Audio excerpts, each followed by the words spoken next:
Yes. Hello, welcome to the Patreon. Yes. Welcome to the inner circle. Gentlemen only. We drink whiskey. Yes. That's whiskey. Fabulous whiskeys. I got a shotgun in my straw right now, dude. I cracked my straw. I'm trying to find the hole so I can get like a harder rip off. Sucks.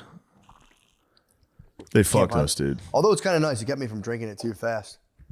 Get a little This is nice. So, Moderation. dude, I apologize in advance, but I do have to fart. You do have farts going. I ate pizza last night, man. You had pizza last night. I had pizza, the cheese. I don't eat cheese a lot. When I eat the cheese, I am ferreting big time. That's good. I crushed pizza last night. You know I've been on this bitch ass fucking diet. No, I didn't. Dude, I'm doing like a full. I told you I have a man. Oh, yes. So I log all my food. I do all this stuff. So How did she feel about the pedal party? She told me to log my drinks and I didn't. And then I had to be like, I'm sorry. I had to log the ranch waters. The ranch waters like nothing. Yeah. Put it on there. I was like, psh. But no, she gets it. When I have eventful weekends, I say, look, logs went dark. I'm sorry. Yeah. I'm still doing my workouts. Does she get mad at you? No, she's very. I think it's kind of a like in the fitness world, you can't be too judgy unless that becomes your thing of being like, suck it up, you little fucking bitch. This is what you're paying me for, you little fucking pussy. Yeah. So you can get guys. They usually target like white collar CEOs who'll be like, get the fuck down. I'm a fucking Navy SEAL, you pussies. Have you guys ever seen death up close? It's like when Goggins trained. Yeah. Tony Ferguson. Just killed him. The training camp was like, we're going to run fucking 80 miles this morning. Pussy. And the guy got into the ring and was clearly exhausted. It's like, dude, he's dead. What'd you do? Yeah, no. So I've been on my bitch ass diet and dude, I thought I was eating pretty good. I was eating terrible. Once you log it and quantify everything, you go, holy shit. She's like, dude, you eat a lot of salt. I was like, no, I don't. I looked at my numbers. I was like, I'm not even including the salt. Salt. Dump all over the food I cook. Yeah. Like, holy shit. Yeah. I was on no fiber, all salt. Dude, and it sounds so stupid, but I started eating I eat vegetables now like 4 or 5 times a day.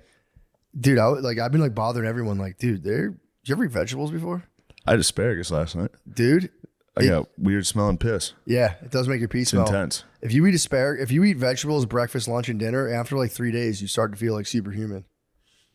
I'm telling my whole family was giving me shit. I called Billy about it. I was like, yo, you got to start eating. Because Billy doesn't eat vegetables It would piss me off if somebody called and said, you got to eat your vegetables. Hey, man, I was like, Bill, I'm not trying to be a jerk. I'm just telling you. I was like, I don't know if you know about these vegetables, but I've just discovered they're good for you. I wish somebody would have told me this. I can see how that would bother someone. Well, he went into like, you're eating fucking Bezos vegetables. I'm like, bro. He hit me with that, which it worked because I was like, yeah, well, you're gonna fucking kill yourself thinking about that kind of stuff all the time. He's like, I take vegetable powder. I'm like, dude, it doesn't count. That's not real. I older brother at heart. I was like, Bill, look, man, I tried it all. I get it. Just I'll tell you, eat your veggies. Eat your veggies, dude. Because I went to that chiropractor lady and she spun me out where I was like, I'm like, dude, yeah, I'll eat them with like dinner. She was like, eat vegetables with your breakfast. I'm like, I'm not eating my fucking breakfast. Dude, she goes, I was like, no. What veggies are you eating with your breakfast? I just get the giant like power greens. So it's like kale, salad, salad, but it's not like just lettuce. It's like kale, arugula. And then I just steam it with whatever I'm making it. They're just kind of in the mix. But the lady fucked me up. All right, you toss some eggs in there with it, with some kale. All right, it's like eggs, chicken. Yeah, I mix it all up. But it's all I eat. When I was talking to the chiropractor lady, she fucked me up. I was like, yeah, but it doesn't go with breakfast. She's like, dude, what even is breakfast? And I was like, don't get me started, dude. Stop, chiropractor breakfast is a fucking lady. psyop. She's right. Breakfast is a psyop. She's like, why do you have to eat bread and eggs you don't have to do that. She's like, it's just a made up thing. Who was that did that? It literally was a psyop. It is. Yeah. I was talking about it before. Yeah. So I real quick was like, I know that. Yeah. I do know that for the record, but it's pretty delicious. It's like the sausage company or some shit. Cereal. They used to advertise cereal as like, it'll help you not masturbate if you eat. Yeah. They were like, like Kellogg's and them were like religious fundamentalists who were like, there was another breakfast psyop. And I think it was like the meat companies. It probably was. That was just like, you got to eat pork. Yeah, probably. Yeah. Pork bacon. Hell no. Give me that beef bacon. The USDA made the food pyramid in 92. That was pure bullshit. This is before that. Yeah, this is way back. Yeah. Yeah, I think it started with cereal. Maybe I wonder when the meats came in.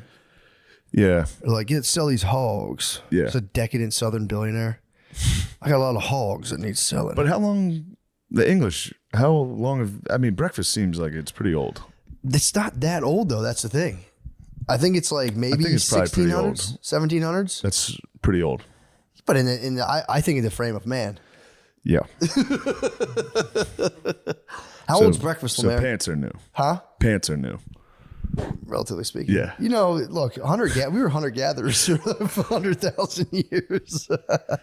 I mean, of all the time in the universe, man is but a tiny speck. Yes, of course. The term breakfast originated in the 15th century Europe. 1400s. Yeah, 14. The daily I was ritual. hoping that would swing the other way. Yeah, Swing it to the 16s. Nobody started eating every morning until the 1600s, though. Okay, so there was eating in the morning. When did they start, like, balanced breakfast with, like, orange juice and eggs and shit? Because they would break the fast, obviously. Well, orange juice would have been after the discovery of the New World. True. I guess they'll go. What were they doing? Gruel? Because I don't know if it was like. I'm wrong. Because in the colonies, you would like slam a pint of ale and like hit the farm. It would be like ale and egg, and the reason eggs became popular, I think, is because of just farming in general. Like, oh, it's a quick, easy thing. You can grab the chicken, egg, and roll.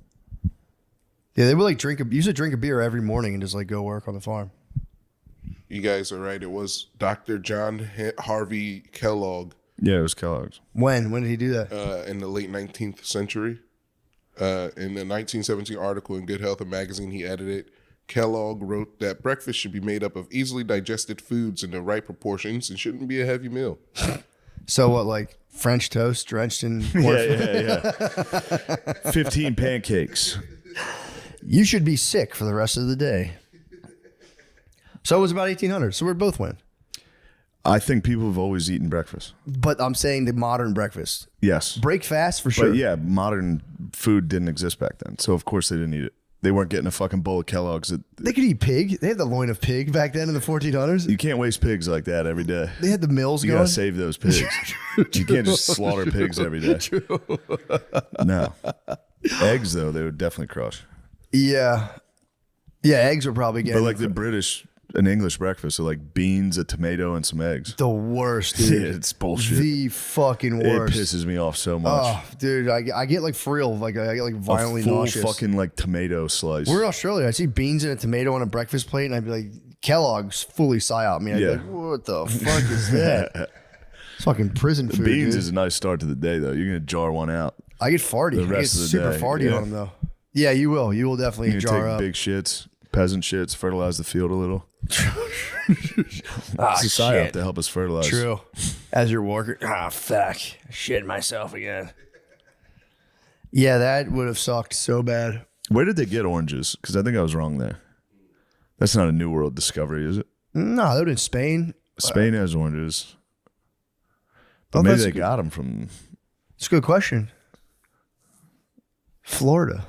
The Florida Seminoles.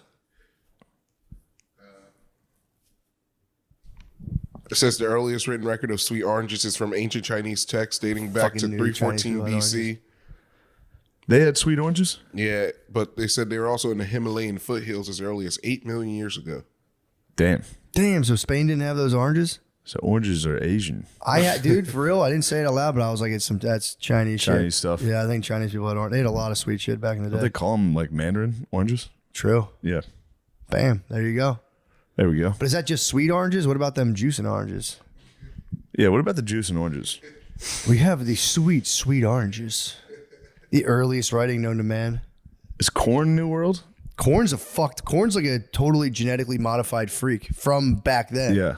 It like when you look at historic corn, what corn used to look like, it looks nothing like that. It's checkered. Yeah, it's fucked up. Dude, it's Lemaire. Or like black? Have I ever showed you the original corn plant? Like they just kept selectively breeding it. Yeah. Way, way back. No, when. what did it look like? Let me see, dude. It's Corn's New World, yes. Potatoes, New World. Peru. Papas come from Peru. Do you know that? Yes. Dude, the original corn plant, it's a wild grass plant called teosint.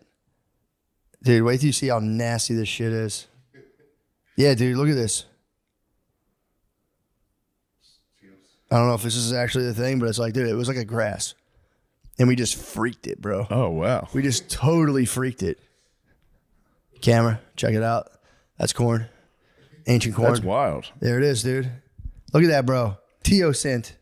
I want to grow some teosint. I'm gonna fucking So is that what the engines were crushing? Yeah, but they started. There was like they domesticated it. They fired it up. Yeah, they domesticated it and they fattened it up, and now we took it to another And level. the honk said, "We're gonna get the cob going." That's if you get real fancy at a store, they'll be like, they'll give you some heirloom fucking corn and shit.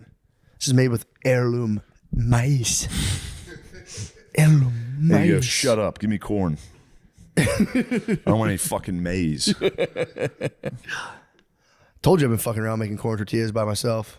All by myself. That's probably really good. They're so fucking good and they're so easy to make. It's like ridiculous how easy they are. How do you make them? It's masa. So it's the dough is called masa, and they add the whatever lime shit to it.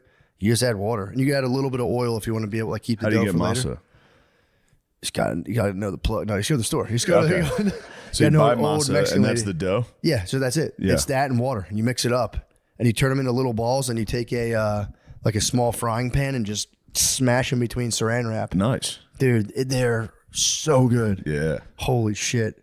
But I did eat like 40 of them, and it fucked me up. That'll do it. I was like, damn, this might be that You got old a lot shit. of They might have hit me with that old shit. Dude, they're like dog farts for 3 days. It was bad. Yeah, they're delicious. Super simple, dude. I thought it was like, I thought I had to like sit in the kitchen all day and like roll them out for like fucking tamales. It's like abuela would roll these out for 9 hours. I'm like, Nah. I'm starting to think it's all bullshit, bro. The I'm abuelos? starting to think our abuelos weren't even doing shit back in the day, dude. Yeah. She would spend 12 hours on tamales. Like, bro, what? She was wasting her whole day. Crock pot and some fucking masa dough, dude. No, it's actually probably pretty labor intensive, but the point still stands. Breakfast, psyop, 19th century. Breakfast. They're definitely, the Kellogg thing was definitely real. That's what I was talking about, Yes. the specific Yes. food group. But yeah, you're right. It was probably not until we had obviously we sat in the material splendor that we know today. Yeah. Somehow still disgruntled within. Our ancestors would cry.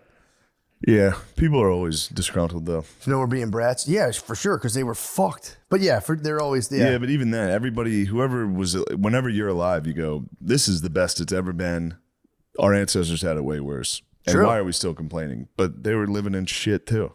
True. I think in the future, they'll look back and be like, holy fuck, those guys lived like fucking dumbasses. Big time, dude. That life sucked. Yeah, it They will be. walked. We're prehistoric future right Yeah. now. Yeah, we're absolutely prehistoric future. But yeah, there'll be. But I will say, not having like they had incessant child death, For sure. for real starvation. Now it's just like, I think they handled child death a lot different though. Your kid dies, you go, yeah, of course. yeah, You weren't like, I don't know. I mean, yeah, I guess so. You probably were. I think they were just depressed forever. I think like your firstborn son would die after 2 years, and you would just shut the lights out. And just be yeah, some people for sure. like, I think most people. Yeah. I'm watching Game of Dragons right now, dude. It's so good. Yeah. Have you seen it? I hated it. Why'd you I hate it? hated the first season. You saw the whole first season? I saw like 3 episodes. I was like, I'm done with this. Okay, I'm on. I actually finished the third episode. Guess when I turned it off? What happened? Black Targaryen. I was like, well, they ruined this. Next. Just a black guy with blonde dreads. Like, I was like, dude, why? He could have been a recessive trait. He could have gotten the fucking troll hair. Why the fuck is there a black guy? This is the whitest family of all time.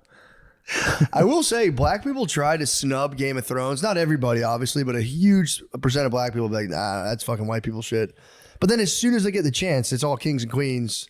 Yeah. I'm a king. It's like, bro, turn into some Yeah, fucking. they would like it. Watch Game of some Thrones Thrones. does fucking rule. Game of Thrones rules, dude. It's The awesome. first, I was a day I like one. it. If you can get over that the House Targaryen, I think, or whatever is messing you up, I think it's pretty good, dude. I didn't like the guy too, the main guy. I like thought he the looked like king, a dude. fucking weirdo. The king's so funny. Is that the king now? The guy that like wanted to fuck his niece the entire first season?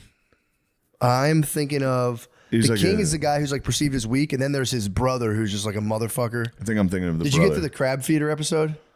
What's that? The guy who's like The nailing ocean people to guy? a thing and feeding people to the crabs? No, I didn't see him. Dude, it's actually kind of sick. That episode, it starts to pick up on the 4th episode. Damn, really? I yeah. gave up too soon. No, I like it. I mean, I was a big GOTH head, or GOT head. Game of Thrones.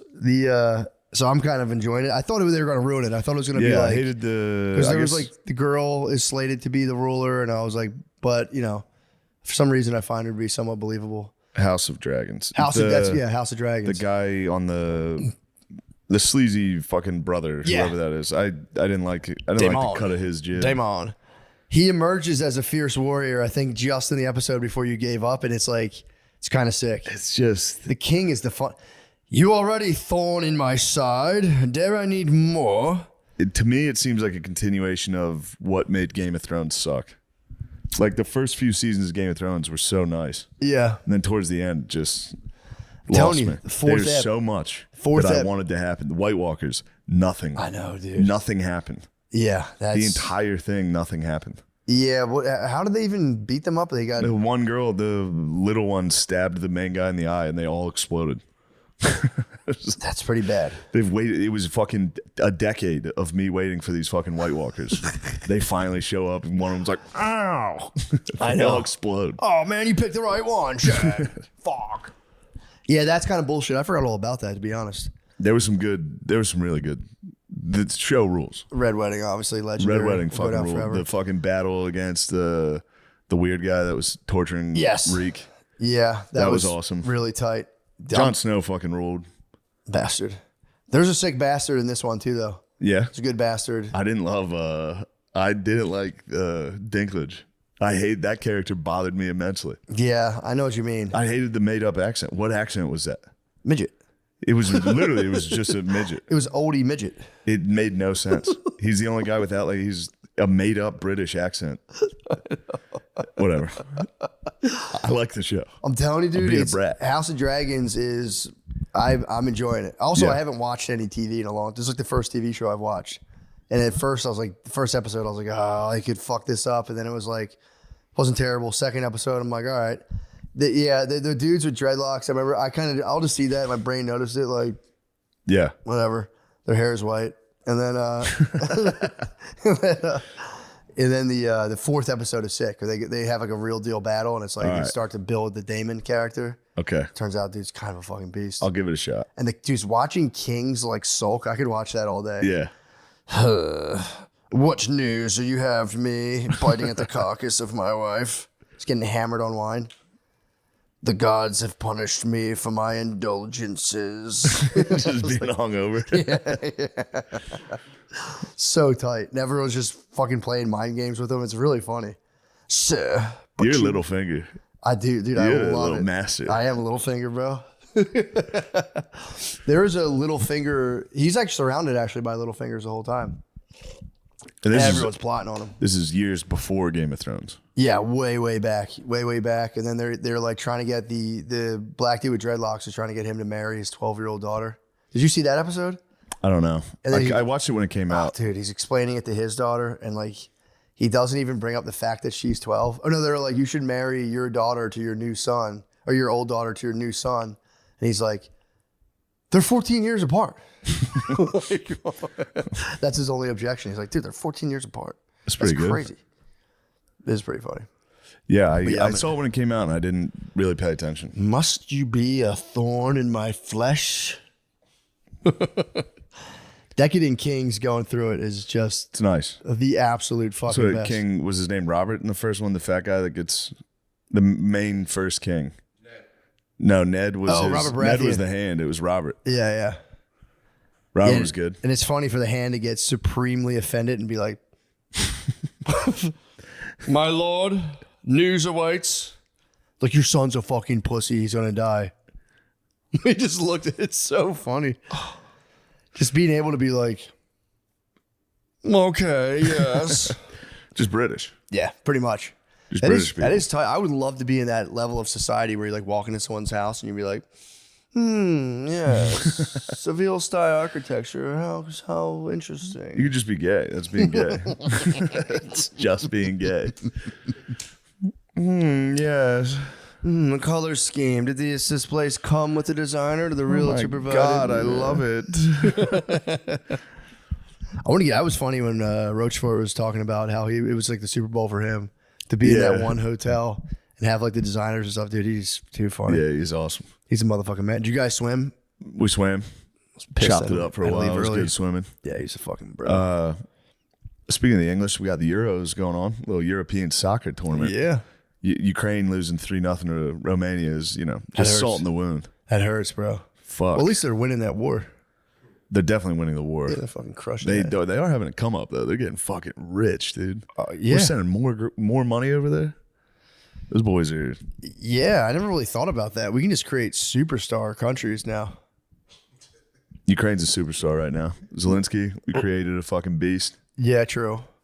What's the plan though? So we're gonna get those guys like tons of weapons and they'll just I guess so. And then they'll definitely be chill once they get a bunch of modern weapons. That's never backfired ever. We've never created ISIS. So we're really just gonna withstand the assault and then build like a proper missiling system that's locked into Russia from literally 40 feet away. Yeah, that's pretty devastating. That's what we're honestly. doing. That's what we've done all along Russia's border. Yeah, but Ukraine's isn't correct me if I'm wrong. Isn't it like a 45-minute drive from the capital of Ukraine right into a city in Russia? It borders Russia. It's close. Obviously right? now it really borders Russia. Yeah. They border each other. Yes. Yeah, that's gonna be pretty devastating. If we just get those missiles set up, it's just yeah, dude. Yeah, we did that. I think we did it in the Baltic, or not the Baltic, Estonia, Latvia, Lithuania. We're doing it. We're setting up. But you were telling me I think they didn't bring missiles to Cuba. I think they just brought their navy. Russia's navy went down to Cuba. Really? A little show of force. Just showed up, parked. Yeah, I said, yeah. Parking lot pimp down there. Just so you know, we can get close to you guys too. Damn. It's not cool, is it? True. We spazzed when they set up nukes in Cuba. Yeah. Although I don't think we're setting up nukes, bordering them. Yeah, dude. Hopefully we have one of those at the end of the fight. Yo, just kidding, dude. You're fucking. I think that's where this heads. That'd be cool. Hopefully. That would be cool. We should really try to have peace with Russia and China. Build up Ukraine to the point where we tell Russia, yo, you guys, we can do this too. Yeah. You guys want to do this? Let's all get down. Can we not do? And at the end of it, just feed Ukraine right to Russia. But yeah, sorry guys, get your. yeah, you guys are Russian. You guys are a gigantic sacrifice to Russia. Thank you. Yeah, I don't know. I mean, if they asked me my opinion, I'd say knock it off. But it's kind of all I got. So I'm sure it's more complex than that. I think it is more complex, but the more you look into it, it sure seems like it's totally unnecessary. You think they would just want to be boys, dude? Putin says they're invading Ukraine because we're trying to get them to join NATO and put missiles in their country, and that kind of makes sense to me. Yeah. To be please don't do that. Yeah, probably. Obviously. But that's the question. If we're just going to grind out their entire economy, they can only spend so much money on the war. What's the whole point of us grinding out there and just destroying a country's economy? Anything that is even approaching rival status must be destroyed. Russia's not. Russia's not even close. I guess you're right. Russia's got Texas's GDP. Yeah, what the fuck? I don't know why we're doing this. What about China? Yeah, I guess China. Maybe Russia's doing it, but whatever. I think their weapons are nice though. They might have them nice weapons. I mean, they have nukes, which we couldn't. That's it. That's all you need. You could end the world. True. Yeah, you can end the whole fucking world. Yeah. Shit. No, we might as well not play with them. What if they did that? I'd be so fucking pissed. That would suck. Not even if they ended the world, but if they blew up half the world and the rest of the world just got nightmare. Poisoned, and you're like, Jesus Christ. Yeah. For what? It's GDPs. bad. I don't even know. Yeah, the national debt is dude, whatever. I just wish we'd get out of national debt. Well, I would do. Would you release 4 nukes if we could get out of national debt? No. Would you nuke the North Pole? Just get out of national debt? I listened to that fucking book. One nuke is the end of the world. It's so scary. One nuke's basically the end of the world. Was that you telling me where they did the testing in the desert? People are still getting fucked up from that. I mean, they did that nuclear testing, and it's just people are like, "Yeah, we're sick now because of that." And they're like, "Well, no, we did it in the desert, dude." It's connected. There's wind. It's right there. There's wind. That was the desert, dude. We did. You're fucking lying. You're faking sick. Yeah. Yeah, that's kind of terrifying. It's gotta. Yeah, I wonder what the next level of weapon. There's got to be another level of weaponry above nuclear weapons. Yeah. Disappearing guns. Disappearing guns? Photon blasters. Just disappear, You just dematerialize. Yeah, you're just gone. Not even an explosion. You just go out. I was reading a cool book recently. It wasn't about weapons, but they talk about people's worldviews and how they evolve based on the physical environment brings a worldview out of people. And then that worldview creates a new physical environment, which creates a new worldview, which creates a new physical environment. And the guy figured this out because he was trying to study Abraham Maslow's theory that like there's a finalized, mature, like a state that a human being can reach. There's like the end of the road in terms of like human development. And Maslow, was I telling you about this? When Maslow he was like the hot psychology dude in the 50s, whenever this was. So he had like the hot new theory that was like self-actualization and stuff. Yeah. So he went to his he went to like report his findings at like some college seminar, and people just picked him apart. And then this dude who created this other thing went to the hotel to like check on him, and he was just laying in the lobby like, oh, dude, why is it so fucking hard? I thought it was a good idea. And he never... Yeah, he bombed. He's back at the hotel going... Bombed, dude. Oh, fuck. Dude, those guys spend like 40 years. Yeah. Imagine if you worked on an hour for 40 years and be like, that makes no sense. You're like, oh, fuck. I thought I was the smartest guy in the whole fucking world. I know. So he fucking... At the time, people were like, that's the dumbest shit. People like attacked us, the idea of self-actualization, like... You know, after you like get stable food, then you get stable love, and then eventually you'll be like, I'm going to fully find myself. And they were like, dude, what the fuck are you talking about? I agree with the crowd. Someone's like, we need to find ourselves. I'd be like, I'm right here. Shut up. Well, so here's the thing. So this guy, Claire Graves, this is again the guy who came up with like Red Power God. He was the guy who started the thinking that led to like Red Power God, obviously. Power gods and stuff. So sick. Well, so what happened with him is he wanted to test. He was trying to support his boy Abraham Maslow, where he was like, because he would teach a psychology class every semester, and it would be like, you know, he's like, here's the Freudian view, here's the behaviorist view, here's the humanist view, and at the end of the class, he'd be like, all right, later, and the students would be like, well, which one of those is right? And he would just go, and it bothered him so much because he'd be like, I don't know, and he almost quit teaching because of it. Wait, I'm sorry. What were they asking about? So he would teach. So he would do like an intro psychology class, or like a graduate school or whatever, and he would teach like here's the Freudian. Here's how Freudians think human beings. Yeah, none of them are right. So that's he would be like philosophy. Like, which one's right? And he'd be like, he couldn't answer the question, and they were like, we're paying money to learn. You should be able to. This was me at Westchester. I took one of these classes, and I was like, well, then what? Who was right? Which one of these is? And there's no answer. There's no answer. But so here's the thing. So Claire Graves, that bothered him so much that he goes, all right, there's got to be some sort of like mature state, and he was hoping to be his boy Maslow so he could pump up Maslow. But he'd watch what happened to Maslow. He's like, I'm not telling a fucking soul what I'm up to, dude. For like fucking 20 years, he didn't tell anyone. I guess he told a couple people. I'm sure he told everyone. These guys are intellectual guys. Chatty cat. Fucking. Well, dude, I'm figuring out the whole point of being alive. He ran an experiment in his classroom for 9 years, and the school didn't even know he was doing this. Where he had a class, and the whole point of the class, it was an experiment in the human personality. Where all the whole class was he would, the very first day, he would say, what does it mean to be a mature human being? Like you're finally fully developed human. Like, what does that mean to you? And he had, for like 9 or 10 years or so, had people answer that question, and he would read their answers, and then he would like observe them. And he started like taking the answers over the years and putting them into like these subcategories, because he's like, some of them were just like, didn't make sense, but there was like classes of like people would answer in one way. There'd be like, he called it like a self-sacrificer, an express person that was just trying to like express themselves like into that would change over get time. What they wanted. And that's the thing, they would jump between the two things. If you asked that question today, it would be like, so I can discover my own sexuality and be free. If you asked it 20 years ago, they'd be like, to die for the country. It was similar, but there'd be conflicting things. There were some people who would be like, I think we should basically have authority from outside of us. People like authority has to come from inside of yourself. And he sat there and he compiled all these things. And then he started seeing that like, well, it's kind of perverse too, because once he got the lay of the land, he kind of knew like, all right, they're going to be from these, 25 people, they're going to fall into these basic categories. And he had studied those people with the worldview. So he started being able to like they'd be doing a class exercise, and he'd have people behind a one-way mirror, like stressing people out and seeing how they, like people of this worldview reacted. He did it forever. And the school would be on his ass, like, what are you even doing with this class? He's like, no, it's good. It's good. Yeah. And then eventually he found that that there was like the new worldviews would be built, and then people were coming from like, there was like a logical pattern. If you're like a self-sacrificer, you'd go to like a self-expressor, and then you turn into a different type of self-sacrificer, into a different type. It was pretty cool. But he found out there's no mature state. It was a whole thing. The joke was on Maslow. It's a never ending process. He was like, the world engenders a new worldview.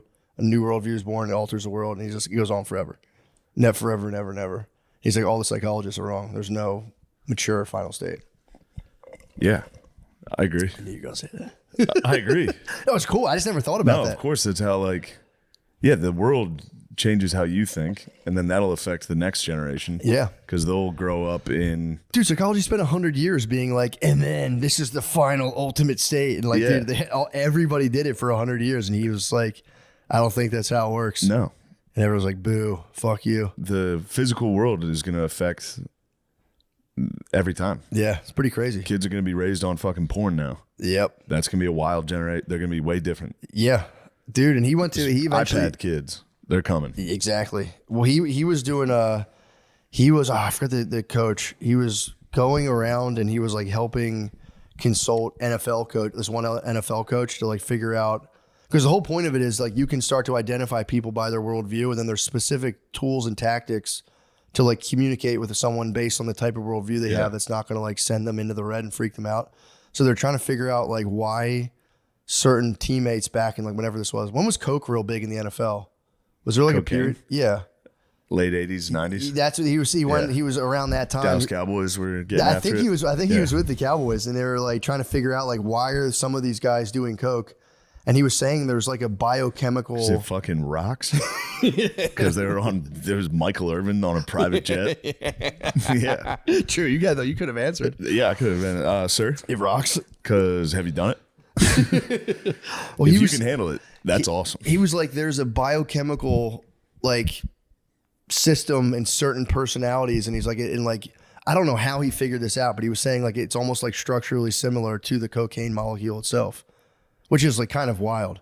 But he was just like, these. But that's what Jordan Peterson was talking about. Was he talking about that? He talked about he talked about how cocaine makes you feel like you've accomplished something. Yeah. It's whatever that is, whatever that does to your brain, where you're like, that's why it's always like, I have a business idea. Oh, the dopamine, the dopamine where you're just drive, like, I've accomplished everything. Now time for me. You and me did it. Like you come up with an idea and you're like, we did it. We did it. And I'm sure guys have that. Like somebody like Michael Irvin that's constantly like, I did it. Yeah. I did it. I'm the best. And it's just boom, boom, boom.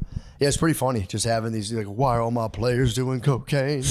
Jerry Jones. Yeah, and he had to be like, there's levels to worldviews, and you have cocaine heads. He's like, that guy is a coke head. Yeah. Oh yeah. Well, I knew that. That's cool the problem clothes? we're trying to solve. Well, there's a reason he likes doing cocaine. It's like it doesn't matter why. His brain is cocaine. Yeah. He's like, what the fuck? All right. But yeah, it's really sick though, because the guy like wrote this. He like did this for like 20 something years and eventually started to write a book, but he got so old that he had like 5 heart attacks. And then eventually he got one of his heart attacks, or I think a stroke, left him dyslexic. And he just like, damn, I can't, he wanted to finish this book. He's like, I'm working on one of the great seminal works of psychology, and just became so fucked up. Well, it was, it's very sad, but he was just like, he also though was like, he would tell the guy who came to help him, he's like, bro, they fucking shredded Maslow, bro. He's like, I did it. That was mashup. He witnessed the mashup. He saw the bomb. He's like, I couldn't. He's like, maybe I was just like preventing myself. I was just tooling around knowing I never wanted to share this. But some dude from actually a school in Texas read an article he wrote in Wired and went down there. And he was like, bro, your shit is so sick. And he was like, he like spent 10 years of his life studying his stuff. And that's how they started Spiral Dynamics. And he was like, Spiral Dynamics? It's just that idea of like how worldviews are born, what shapes them, what comes before, and how can you like possibly predict where a person is now to where they're going to go in terms of like how they view the world and how they interact with it. So if like they would do it during apartheid, where they would like study the two groups of people fighting and be like, how can we talk to these people in a way that's not going to spin them out? What is like, you can like use certain terms and like just like stuff where it's like if they're very religious, you can't talk about like the laws of nature coming from within yourself. You have to talk in terms of like they come from without and like little shit like that. And then just try to like build inroads between people. It's pretty sick. That's nice. It's really, really cool. We need to get that over to Gaza. Yeah, they could use it big time. Chat to the boys. But the dude from Texas did own the libs, because they had, when they were doing this, it was, I think in the 90s, they started like bringing this into like back into like a more whatever, like the they started being like, they started making papers on it more and more, but they didn't like the fact that it was all hierarchical.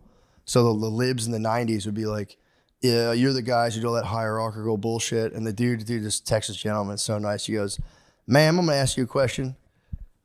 Do you like George Bush's policies? And they'd be like, well, like, who would you rather pick, Clinton or Bush's policies? And they would go, that's just a trick you're doing. He's like, man, there's a hierarchy and you know it. He's like, you prefer one thing over the other.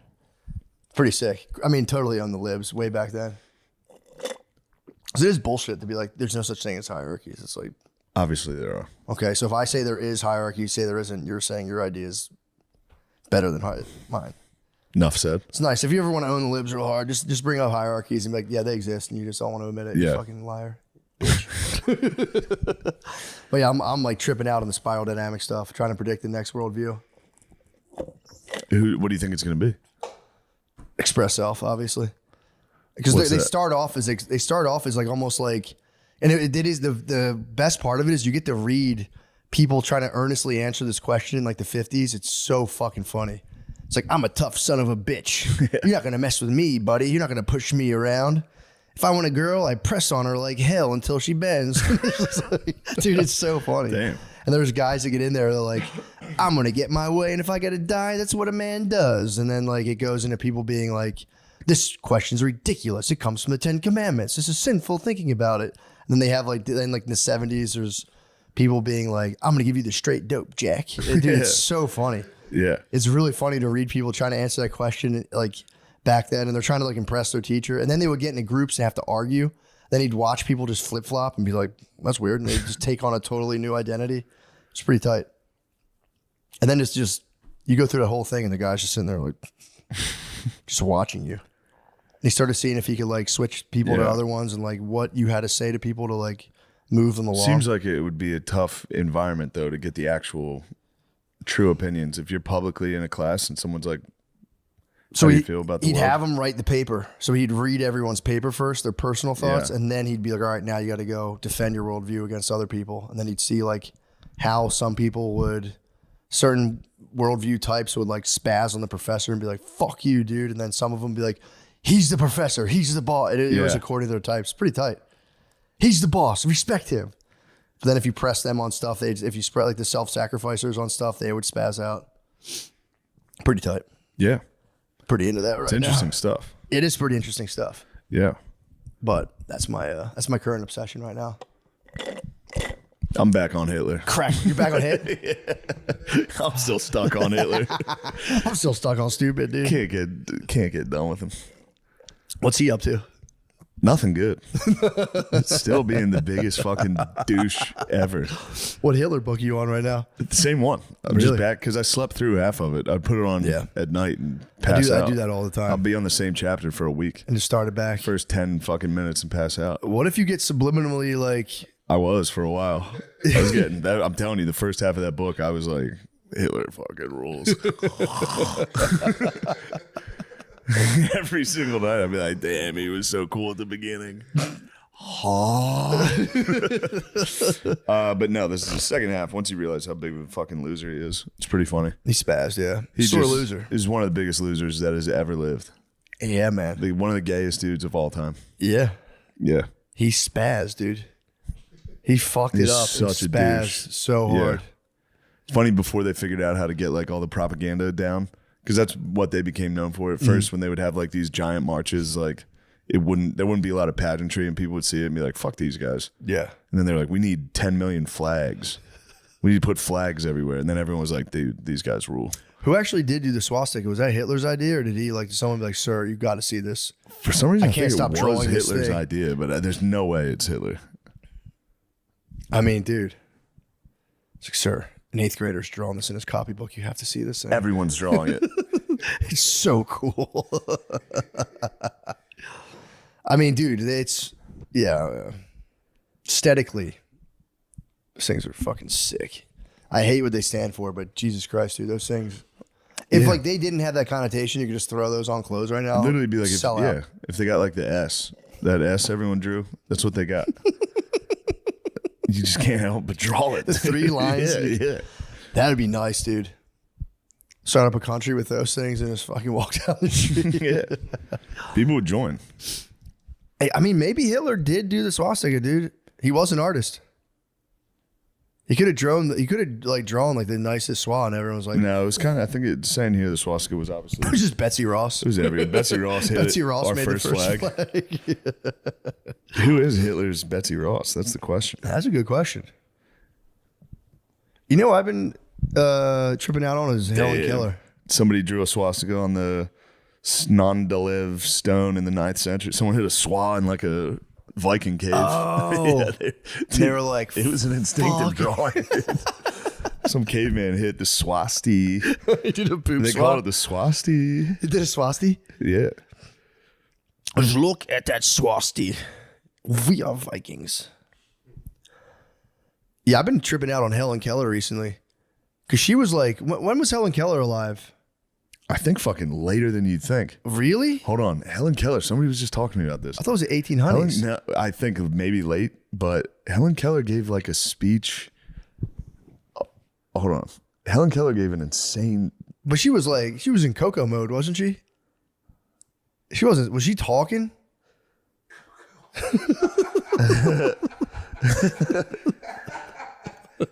She had a speech at Carnegie. So she talked.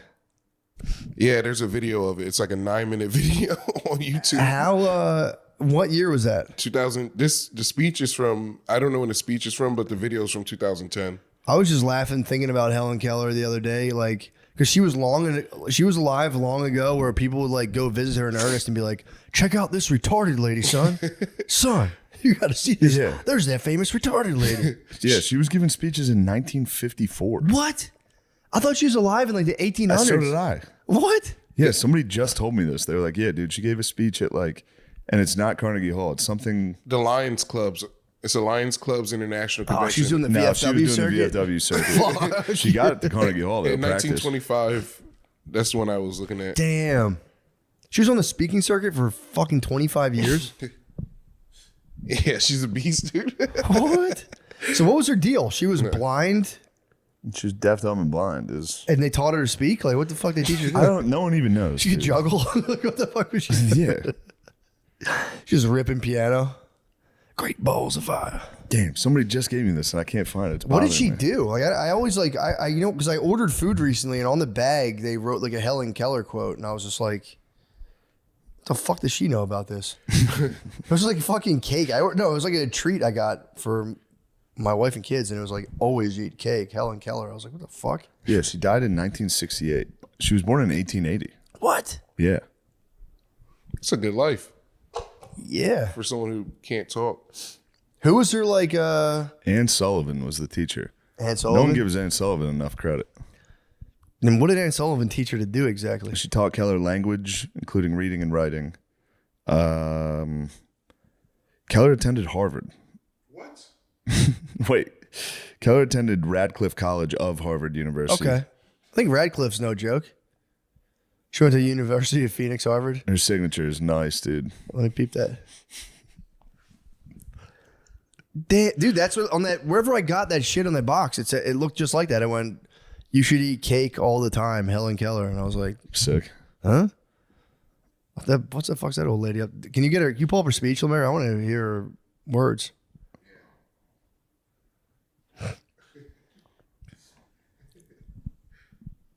That'd be really tight. She's just fucking. I think I just texted Shane a video of her like speaking through Anne Sullivan. It's totally red pill. Oh, so she's writing and Anne Sullivan's doing the speaking. I think. She had a little. Anne Sullivan had a little. You know what? She Jeff got- Dunham going on. Yeah. That was the terrorist. That was Jeff Dunham fully.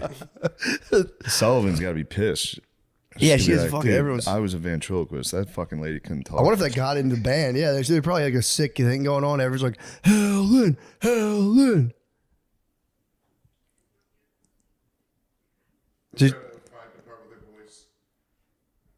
I'm not trying to make a mockery of her. I'm just curious what the lady was up to, man. Yeah. Helen Keller traveled to over 40 countries giving speeches. On what?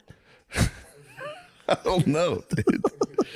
She actually was kind of, She's an impressive Keller lady. believed that the poor were ground down by industrial oppression, wanted children born into poor families to have the same opportunities to succeed that she had enjoyed.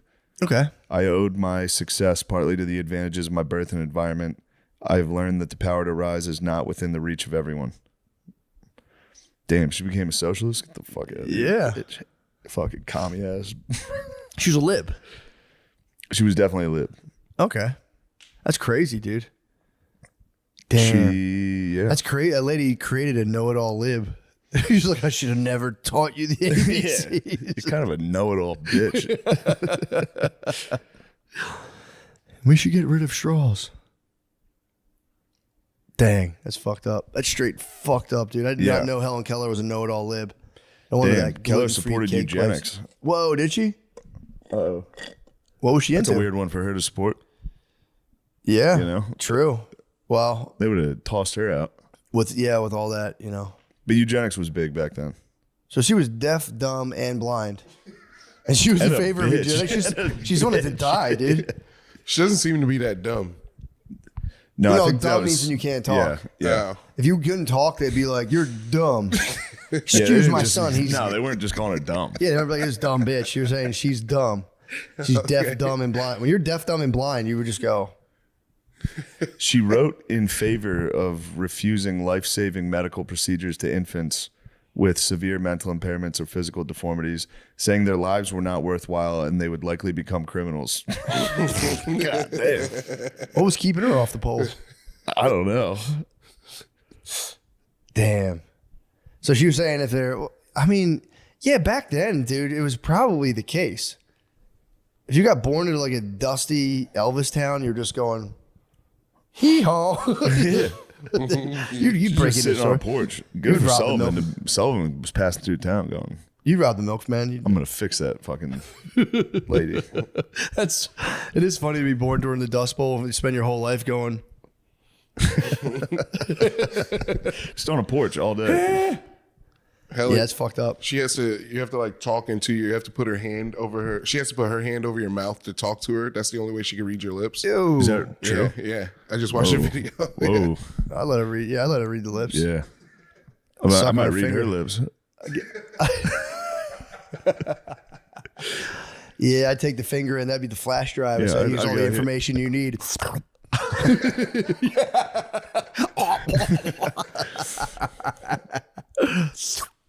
Slurp those fingers up, dude. Damn, that sucks. She wrote that we should kill disabled people. She was a disabled lady. She lived an amazing life. Yeah, but she was saying not everyone would get. She had a kick-ass tutor.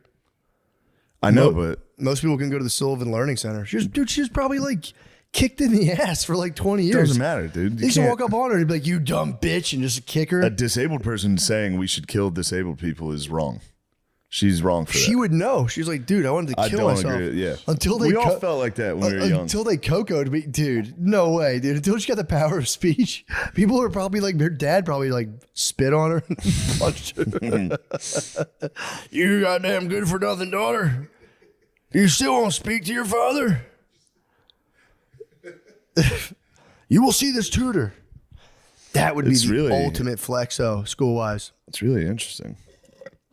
I know, I agree with you. It is fucked up to be like, but back then you could dish hot takes. Yeah. You could dish hot But takes. that was for real, right? When eugenics, like, Yeah. I mean, you know who else liked eugenics? You know what they're probably doing with her? Adolf. Yeah, true. But they might have been like giving her like black conservative stuff, where they'd trot her out and be like, Yeah. "This Yeah. lady's fucked up. Let hear what she's saying." She was like, "We should kill deaf people," and everyone's like, ah. "Hey, man, this lady's an actually anime pretty good movie. at speaking. She's a pretty good." That's what fucked me up. They were like, she gave a bunch of speeches in like Japan. And I was like, no way. I didn't know how recent she lived. Yeah, I for sure thought that was like early 1800s. yeah, true. She'd walk out and be like, "If you ask me, we should throw blind people in a dumpster." And everything. Yeah. She has full Ray energy.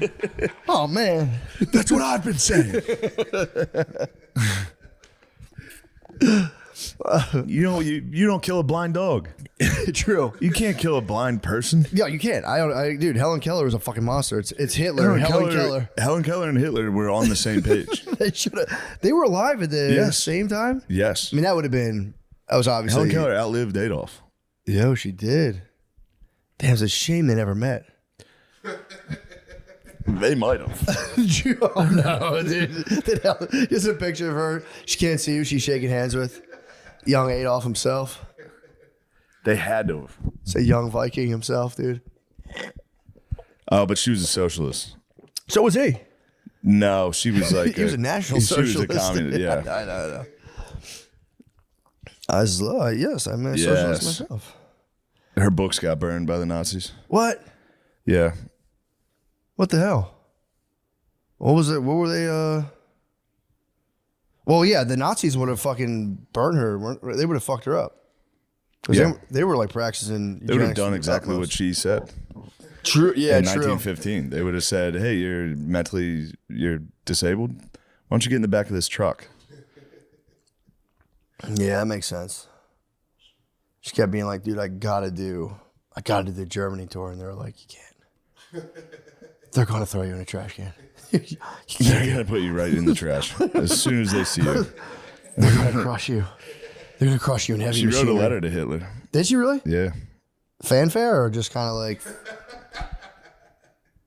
Dude, Adolf Hitler. Is this lady real? Is this like Forrest Gump? Know. This is girl Forrest Gump. This is girl Forrest Gump. She's just. What did she do with Hitler? She wrote a letter to Hitler in 1933. What? History has taught you nothing if you think you can kill ideas. Tyrants have tried to do that often before, and the ideas have risen up in their might and destroyed them. Sick.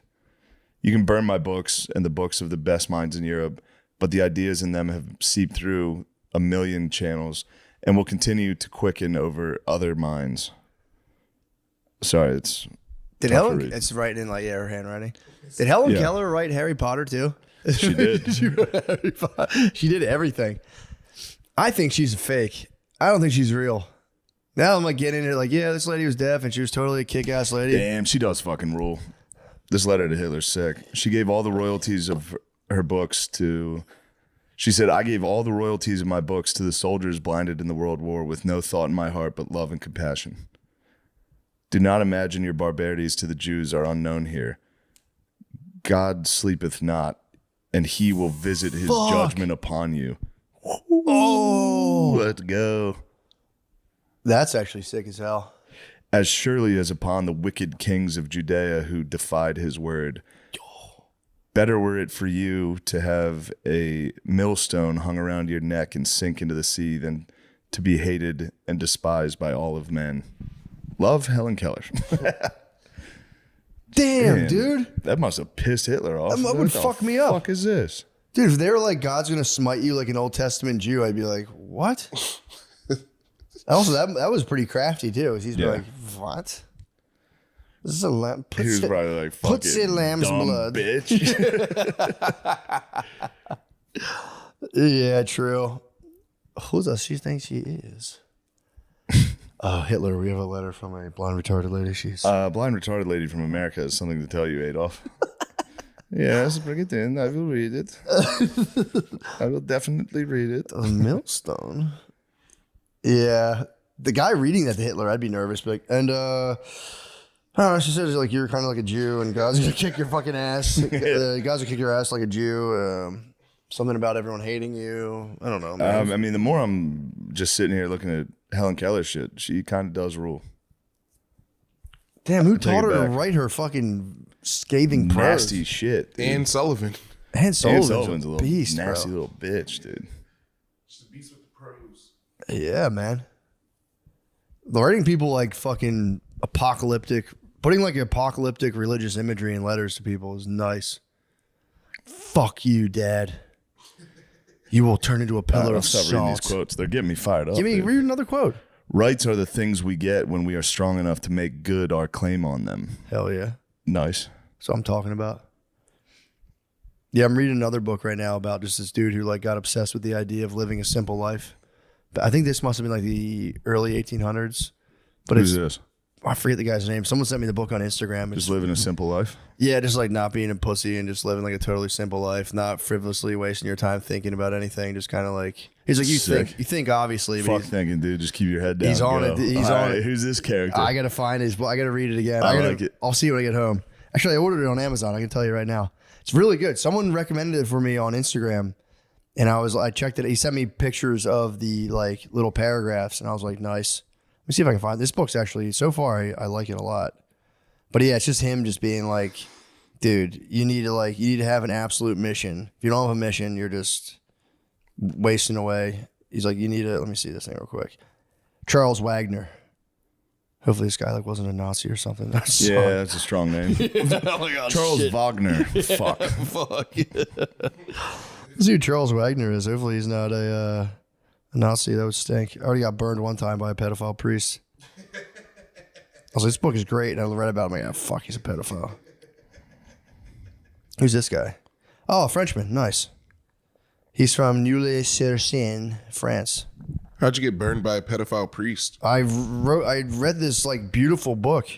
And I was like, this is amazing. And I finished it. And I was like so excited to talk about it. And I like looked up the priest who wrote. I'm like, this guy's got to be famous. Pedophile. I was like, oh. Damn it. And he even came out and was like, my bad. He was molesting girls, which, you know, I'm not saying it's better than molesting boys. It's just that's what he was doing. But it was just kind of like, I'm not saying that. It was a surprise because I assumed he was molesting boys. And he had molested girls, and I went, what the fuck? I thought the priest liked boys. And then I was like, all right, never mind. Yeah, this guy was a straight pedophile? Yeah, he was That's so crazy. A straight up pedophile, bro. He was a straight pedo, dude. And a priest. I just remember thinking. He's a gold star pedophile. He's only fucked kids. I just remember being struck by that information. I was like, whoa, all right. And it was heinous, and it was like really bad. And then he like, for real, they like shuffled him to some like old abbey where he lived out as like a monk, and he wrote later and was like, yeah, my bad, I did all that. Like, he came out and was like, yeah, I was fucked up, my bad. And he just lived out his days in like seclusion. But he wrote like a beautiful book on unconditional love that I was like, dude, this is the best book I've ever read. It's like tiny thin little book. Goddamn pederast. Yeah, Wagner's he's a retired preacher, I guess, from France, and just wrote a sick book telling people how to just.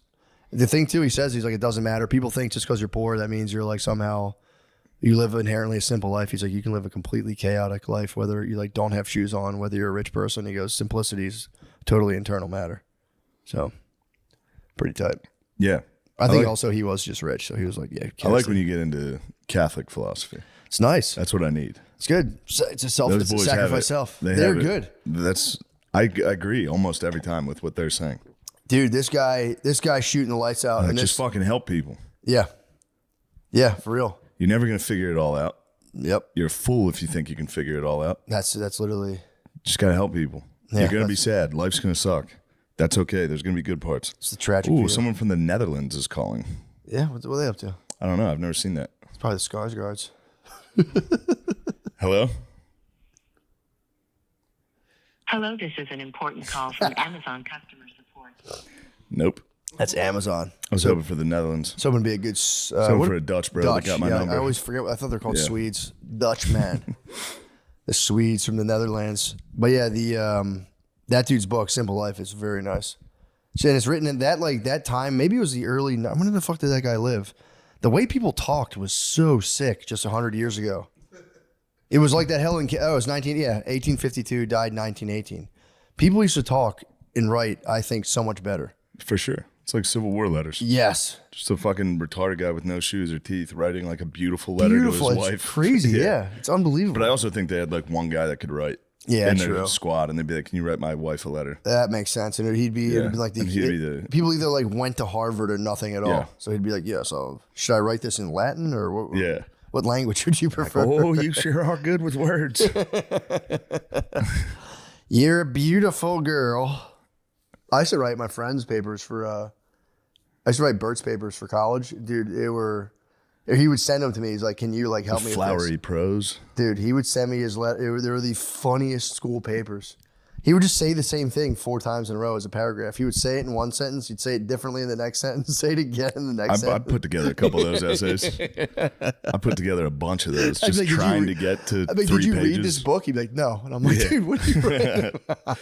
I handed in my teammate at Elon his paper for him. He was a wide receiver. Mm-hmm. He was the best player on the team. I read his English paper before he handed it in. I was like, give me that. Holy shit. I didn't change it. I handed it in.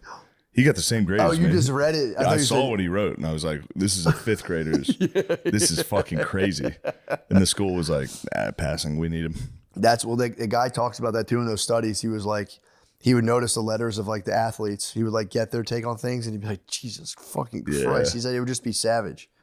Beast. You have guys operating at like savagery, basically, where it's like, I will destroy anyone who gets in my way. Then it just goes up and up to people like, we need to like have external rules. And he'd be like, external rules are cool, but we need like science, we need data, and it was pretty cool. I don't know why I love that idea. I'm obsessed with that idea right now. You're into it. It's exciting. True. I'm gay for it. You're gay for it. I'm gay for it. I can't fucking help it. You got to figure out the meaning. Yeah, it does get discombobulating because then I go, which one am I into? And I'm like, one day I'll sit down and I'll try to figure it out. But now I know the experiment, so it's like, I don't know. I don't think, yeah. You can do it. It's an answerable question. What do you think a fully mature personality is? Or what do you think? You can say healthy or mature. What does it mean to be psychologically healthy or mature? It's a tough question to answer. I don't know. That's tough, though, because, I don't know. You're going to be stressed. You're going to have anxiety. For sure. You're going to, I don't know. Are you ever going to fix yourself from, like, what does that mean? What is your answer to that? Honestly, mine is if you can just like sit there, you have to do stuff. Obviously, you can't not do stuff. But after you're done doing stuff, if you do stuff that you like and know why you're doing it, it's just not like mindless and stupid. You're actually like, there's a reason for it. It's going to lead to another thing. And then after you're done doing this stuff, because you have to do stuff every day, if you can just like lay in a bed and chill and not torture yourself, I think that's pretty close. Yeah. It's a pretty stupid answer, but it's not a stupid answer. I've gotten into it lately. I can now. I have gone. I used to not be able to do that, but I can for real. I can just lay down and like just chill. Yeah. I couldn't chill. If I laid down, I would torture. I would just be in a torture chamber for like 4 hours and I'd pass out. And now I can just for real just be like, just lay there. Yeah. Enjoy myself. Doing absolutely nothing. Not listening to anything. Sometimes I do listen to books. Brittany, I'll tell Brittany all the time. I'm like, yeah, it's my new shit. I can just like lay here and I don't need anything. And then like, dude, like 3 days later, audiobook, phone in my face, and she's like, I thought you said. I'm like, will you just get off my phone? I'm working on it. Yeah. One of us is trying. I'm trying. I'm trying to break the cycle of not being able to lay down. Will you get off my fucking back right now? Now, me and Lamisi have mastered the art of laying down. We can do it. Chilling. I couldn't do it. I couldn't chill. Yeah, the thoughts creep in. They creep. I mean, if you have a good movie on, it helps. Even then, movies. Yeah, I guess they lose. I don't watch a lot of TV, so when I turn on a show, I'm like I'm gone. Really? Dude, House of Dragons has been my solace, dude. I love when I get into one. I really struggle to get into things. I'm into HOD right now. Take a break off it. Don't watch TV for like a month. The first thing you watch, you're gonna be like, you're gonna be you're gonna be like wildly into it. It's like porn. If you go off the porn for a month, dude, you start like salivating. It's nice. You forget, and then you go back to porn. You go, holy shit! I forgot I could see all this. Yeah, man. This is awesome. Yeah, I don't. Again, the Texas ban has totally fucked me here. I just don't feel like going through the motions of it. But yeah, if you hit a hotel, I'll like watch porn now where it's like maybe once every month or two. And dude, you turn it now. It's like I really don't think about it that much anymore. Yeah, I just use it to fall asleep. And that's what's fucked up too. That's what I would say. Being psychologically healthy, I'll be like, I have to watch a lady get fucked from behind to fall asleep. I'm like, that's probably not the best. Because I'll be laying there like, I can't sleep. I know it'll work. Yeah, you're telling yourself. I watch a lady get doggy style, and I'm like, all right. I mean, obviously, coming helps. The coming, but I'm like, dude, it's the coming. True, but I do get into that. I'm like, did I have to see that? Like, I can't sleep without seeing that. I'm like, then I go, all right, Think about that later. It's not a big deal. I don't get guilty about it. It's just very funny. Yeah, you gotta let that one go. I know, but it is Jacking off before bed is paramount. That's ancient. You want to talk about tribes and hunter gatherers? Yeah, guys were jacking off. Oh, I don't be myself. There's like a period where I know, like literally the other night, I went to lay down. I was like, nope, and I got up. I was like, I have to jerk off. Great. And I just passed. It was great. It was you jack off and go lay down. Passed right out. Perfect. I didn't think about it too much. There's nothing wrong But with I also like sometimes I get obsessed with the idea of being like, I'm going to conquer jacking off. And it's like, I want it to be the dude who conquered jacking off. I know. I can't do it. Yeah. Well, it's like genuinely useful if you know how to like, if you really can use it properly. It's an effective tool. It is, dude. And it's totally I okay. I want to get level about jacking off, like when to do it, the best time to do it. Best thing to I'll do tell it you when too. the best time is when you're bored and you realize you haven't jacked off in 2 days. And you go, holy shit, I got a good one coming. It's funny, my lab actually confirms that. It's perfect. Yeah. Now, when you get in a hole of doing it too much, yes. Then it's weird. That's where I used to live. If you ever really examine anything you do, Yeah. then you're fucked. Yeah. If you're like, do I need to do that? It's like They talk about that in The Simple Life, dude. They're like, man wasn't put here to be just like a self-inspecting freak of just like a self-paralyzed, like just sitting here like obsessed with yourself and everything you think and do. It's like, yeah, dude, you should just be. Give me this book. So good. I'll give it to you. I love this. The guy's the man. He's just a French pastor who is just like, dude, chill the fuck out. Yeah, he was probably surrounded by fucking intellectuals the whole time that were like talking about like, well, what is the meaning of this? And you're like, just shut up, dude. You're never gonna know. You will never know. You're wasting time. That's exactly what I read it every night before bed, and I'm like, dude, this is the best. I just pass out. Oh man, I should have taken a picture. You are not wasting time if you enjoy it. What? That stuff. Oh, no, not at all. So there's, I'm not saying that. No, I don't think so at all. I'm saying his book. But the guys that are dedicating their lives and talking about it, like speeches, professors that are like, I know exactly. I think they like hearing themselves talk and for sure being the masters of thought. Dude, I figured out thinking. If I remember a big word and use it properly in conversation, I don't hear what the person can talk for 2 minutes after I said it, and I'm like, yeah. Stuck that landing. Yeah. Yeah. Unbelievable. I just said that word. Meanwhile, the other guy's thinking like, what the fuck? What a jackass. Does he even know what that didn't even means? fucking pause to be like, I learned that word. He just acted like he knew it. Yeah, he tells a big word like that in conversation. It's gonna.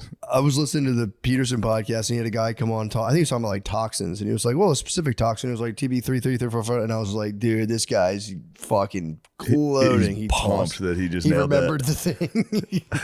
Well, yeah, there's Mexico City. They had CB22225, and I'm like, oh, dude. I was like, you motherfucker. I know right now you're just like trying to fight happy tears. The intellectual talks of two dudes sitting there that both clearly are so happy they're smart. It bothered me to no end. Like if somebody hit me with down in Mexico City, they have CB777, I would be like, you just remembered that. You sat down and tried to memorize that for this.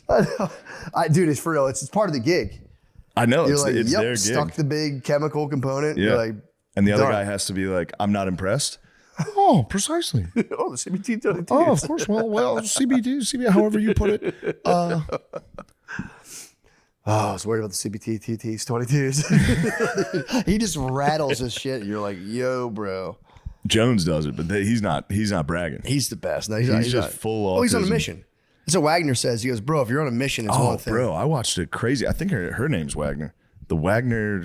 I was watching this thing on either MSNBC or CNN where they were talking about, they're like, it's a bad week to be a conspiracy theorist. And they're talking about how they're shutting down Jones, shutting down Dinesh D'Souza or whatever the fuck that guy's name is. What did he do? He made some, I forget, some Was he the election. Muslim? Wasn't he the Muslim? Oh, okay. I'm thinking of someone else. Dinesh D'Souza is Who got stabbed for like being like Muslims stink?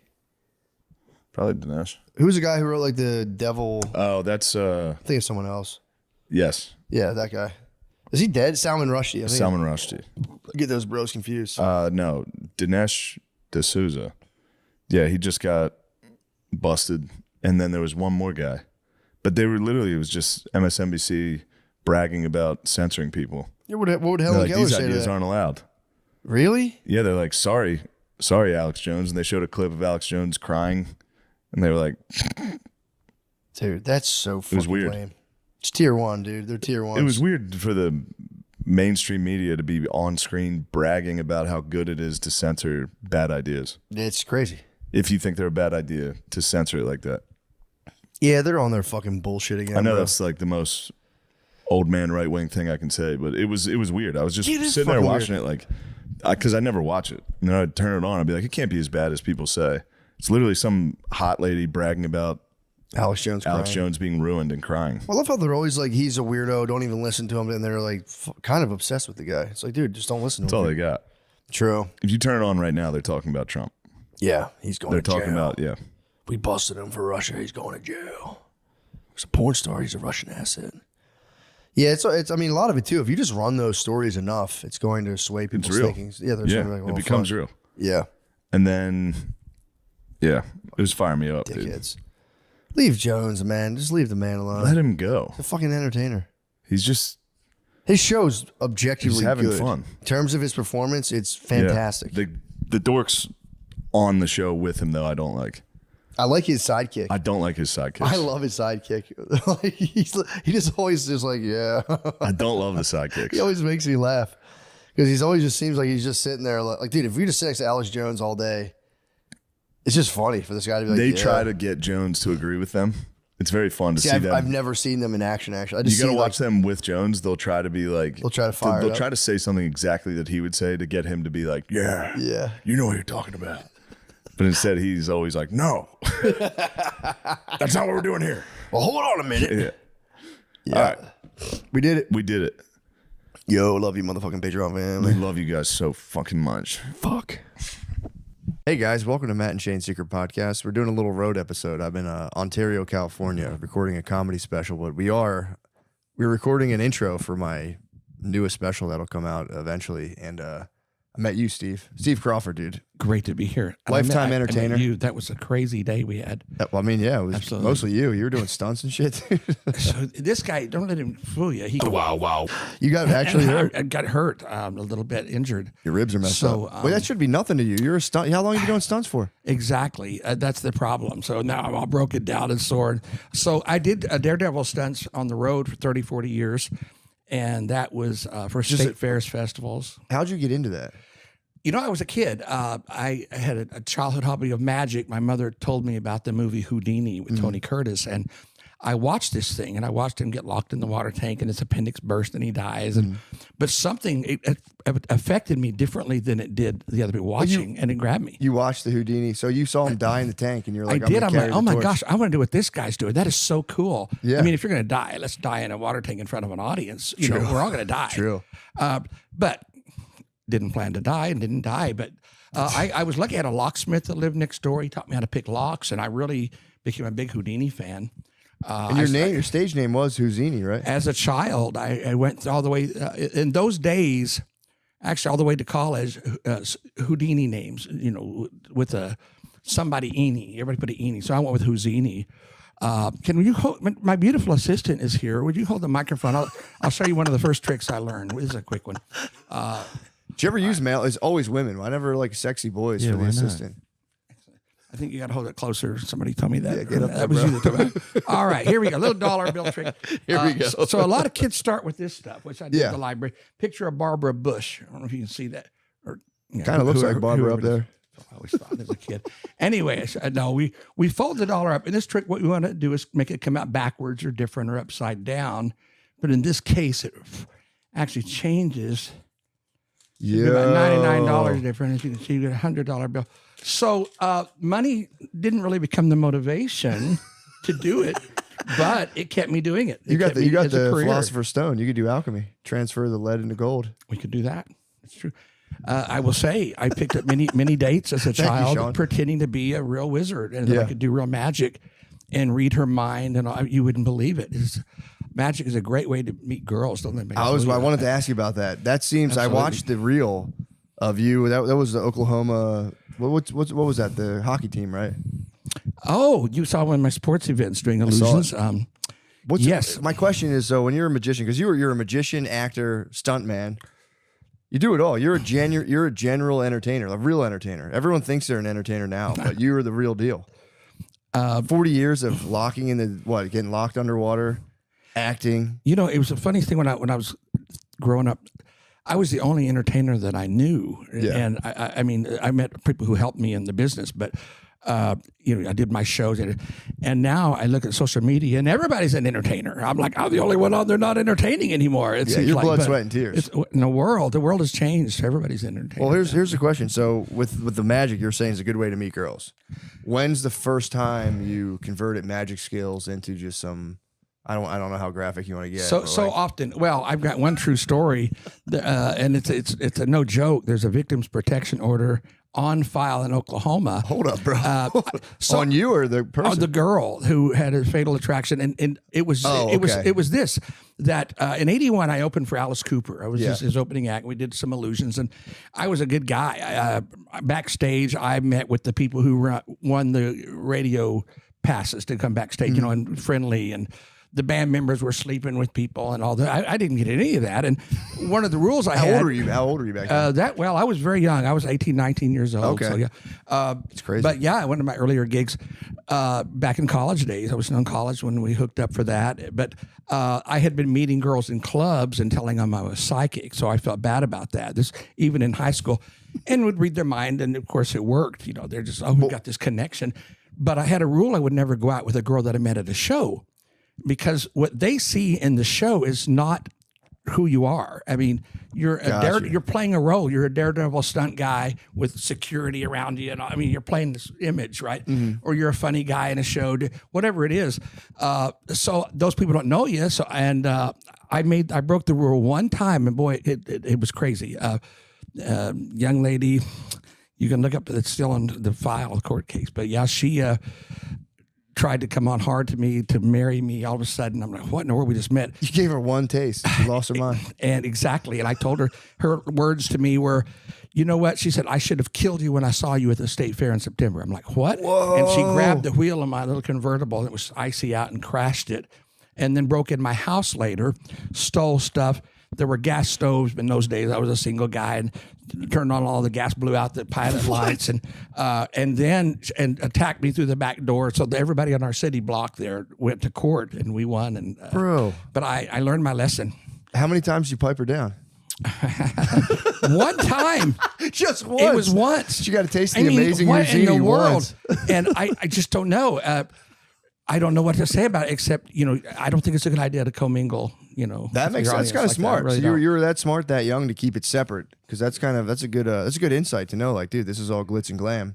Yeah, it's true. And I learned the lesson. So I really wanted to ask you about that, because doing the county fairs must have been crazy. Like, what were some of the stunts? What was like the craziest stunt you did at like a county fair? You know, everybody had a favorite, and so at state fairs, we did about 25 state fairs starting in September through November. Mm-hmm. West Palm Springs, Florida kicks off early February, and Shreveport, Louisiana, not my favorite fair, but that ran right into Thanksgiving. So there was a ton of fairs, and so we had ground acts, family shows, animal circus, kids circus. I did circus sideshow, illusion. So we had that going. Then I booked a secondary act, which was the Daredevil Stunt. So one of those was locked upside down in the water torture cell that Houdini inspired, strapped to roller coaster tracks and a straitjacket, had to dive out of the way right before it crashes through, you know, from a screen.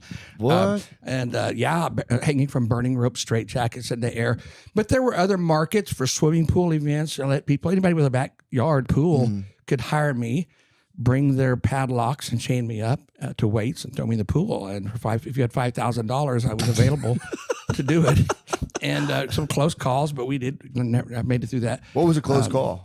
Well, there were a lot of close calls. I wouldn't even know where to begin. I don't know which was the tell first. So here's the question. There were some accidents. Someone hired you at like their pool to escape, and you died in their pool. What's the deal with that? I would sue myself. So I had a $2 million liability policy that if myself or anyone else was ever injured at one of my shows, that it would pay off. So my first step would be sue myself because I was injured at my show. It's kind of that was kind of my plan anyway. Get rich off the accident. But anyway. So what were the babes like at the county fair? Because I know Alice Cooper, obviously, probably crowing, but like at the county fair, what's that like? Well, exactly. Use your imagination, you know, and the smaller the fair, the smaller the town. Yeah, I love small town. I'm from a small town. So, But people are, to be honest, we joke about that, and there was a lot of flirty, horror types, I guess you could say, but there was a lot of very, very sweet people, and I mean it sincerely. My favorite guests, they came every year, just really good people, honestly, Yeah, that's from cool. this community. That's cool. Because I always wondered about that, because that's like, yeah, and you kept it to the code that whole time. You just only broke once for that one lady. Absolutely. I think it was my fingers. I always practice with my fingers. You want to see a finger trick? You want to do something? Wait, we're talking about the hose right now. Wait, it's another magic trick. All right. I'm Lovely assistant. I'm gonna Go ahead. I'm going to have you lay your mic down. You got to do this one with me. All right. Would you hold this one? So, actually, magicians, we do use our hands to exercise a little bit to get our magic going. If you do this, hold your hands like this. Clasp your fingers together. Now, wiggle your first finger. Wiggle your little finger. Good. You're very good, talented yourself. Okay, now separate. Now, we're going to go down. Now, can you keep turning to go all the way out? It's a little bit of a stretch. If you're watching this or try it at home to get all the way out. Now, reverse your arms and lock them like that. Except kind of hold them up high. There you go. Now, wiggle the first finger.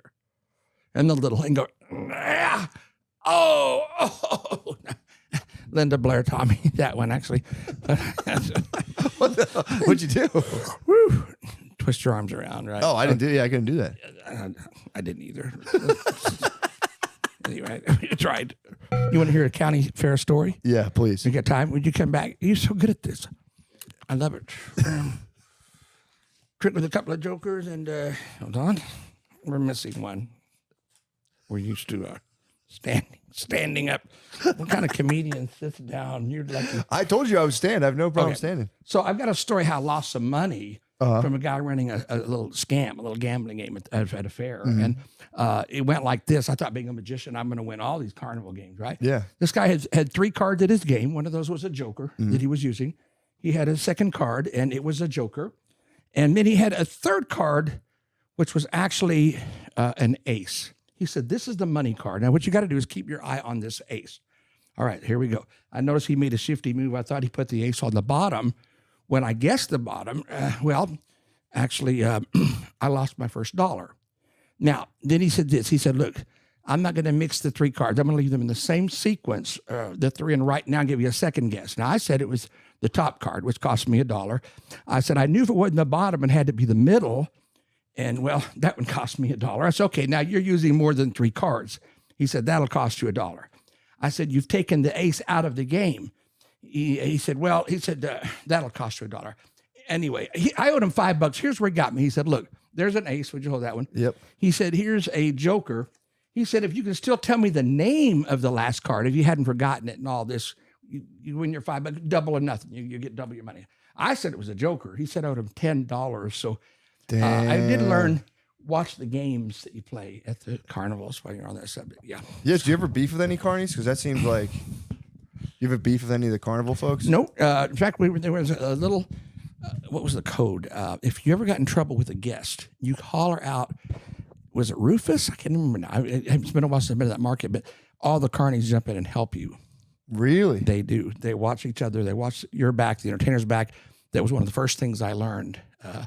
That's kind of a family. It's kind of cool. Absolutely. Yeah. So what would you do then? So if you were on the road like that, and you weren't like, taking advantage of the babes, not in like a bad way, but I'm saying they're plentiful, I would imagine. Mm-hmm. What would you do? Like, you just chill all day and like do magic? Like, you're talking about? I'm sorry. After the show? Yeah. What would you do? There was no break at a fair. You open up in the afternoon. You do some shows. You run them into the night, and then you go back and you're just wore out. You've been outdoors all day. Typically, a lot of indoor events. But yeah, and go back to your room and hide. Really? Be on, get some rest, because you got to do it again the next day. When the fair ends on a Sunday night, you got to pack your tear down, hire help. You're out, yeah. Big tear down, load your trailers. For and sure. Head on down to the next one. So what about the one thing I wanted to ask you when we started is like, what's the relationship like between a magician and a magician's assistant? That seems like it's an erotic. I don't want to keep like hammering on this, but it seems like an erotic situation. Like, how do you handle that? Yes. It could be. It's all, you keep it in the back of your head. So, unfortunately, they never knew. They never knew my thoughts. No, I actually very respectful. Yeah. We'd hire dancers. We would hire people that, were there for the art and did a good job. And honestly, we became good friends. That's cool. I never made a move on an assistant. But there were some I certainly liked. I think they liked me, but we just left it at that. You're a professional as hell. I guess that's how you do it for 40 years, man. Otherwise, 40 years. It was that long till I could get out of it. And I did comedy clubs in the 80s. Did I hear about that? no. So I had 3 comedy club acts. And it was an agent that convinced me to do this.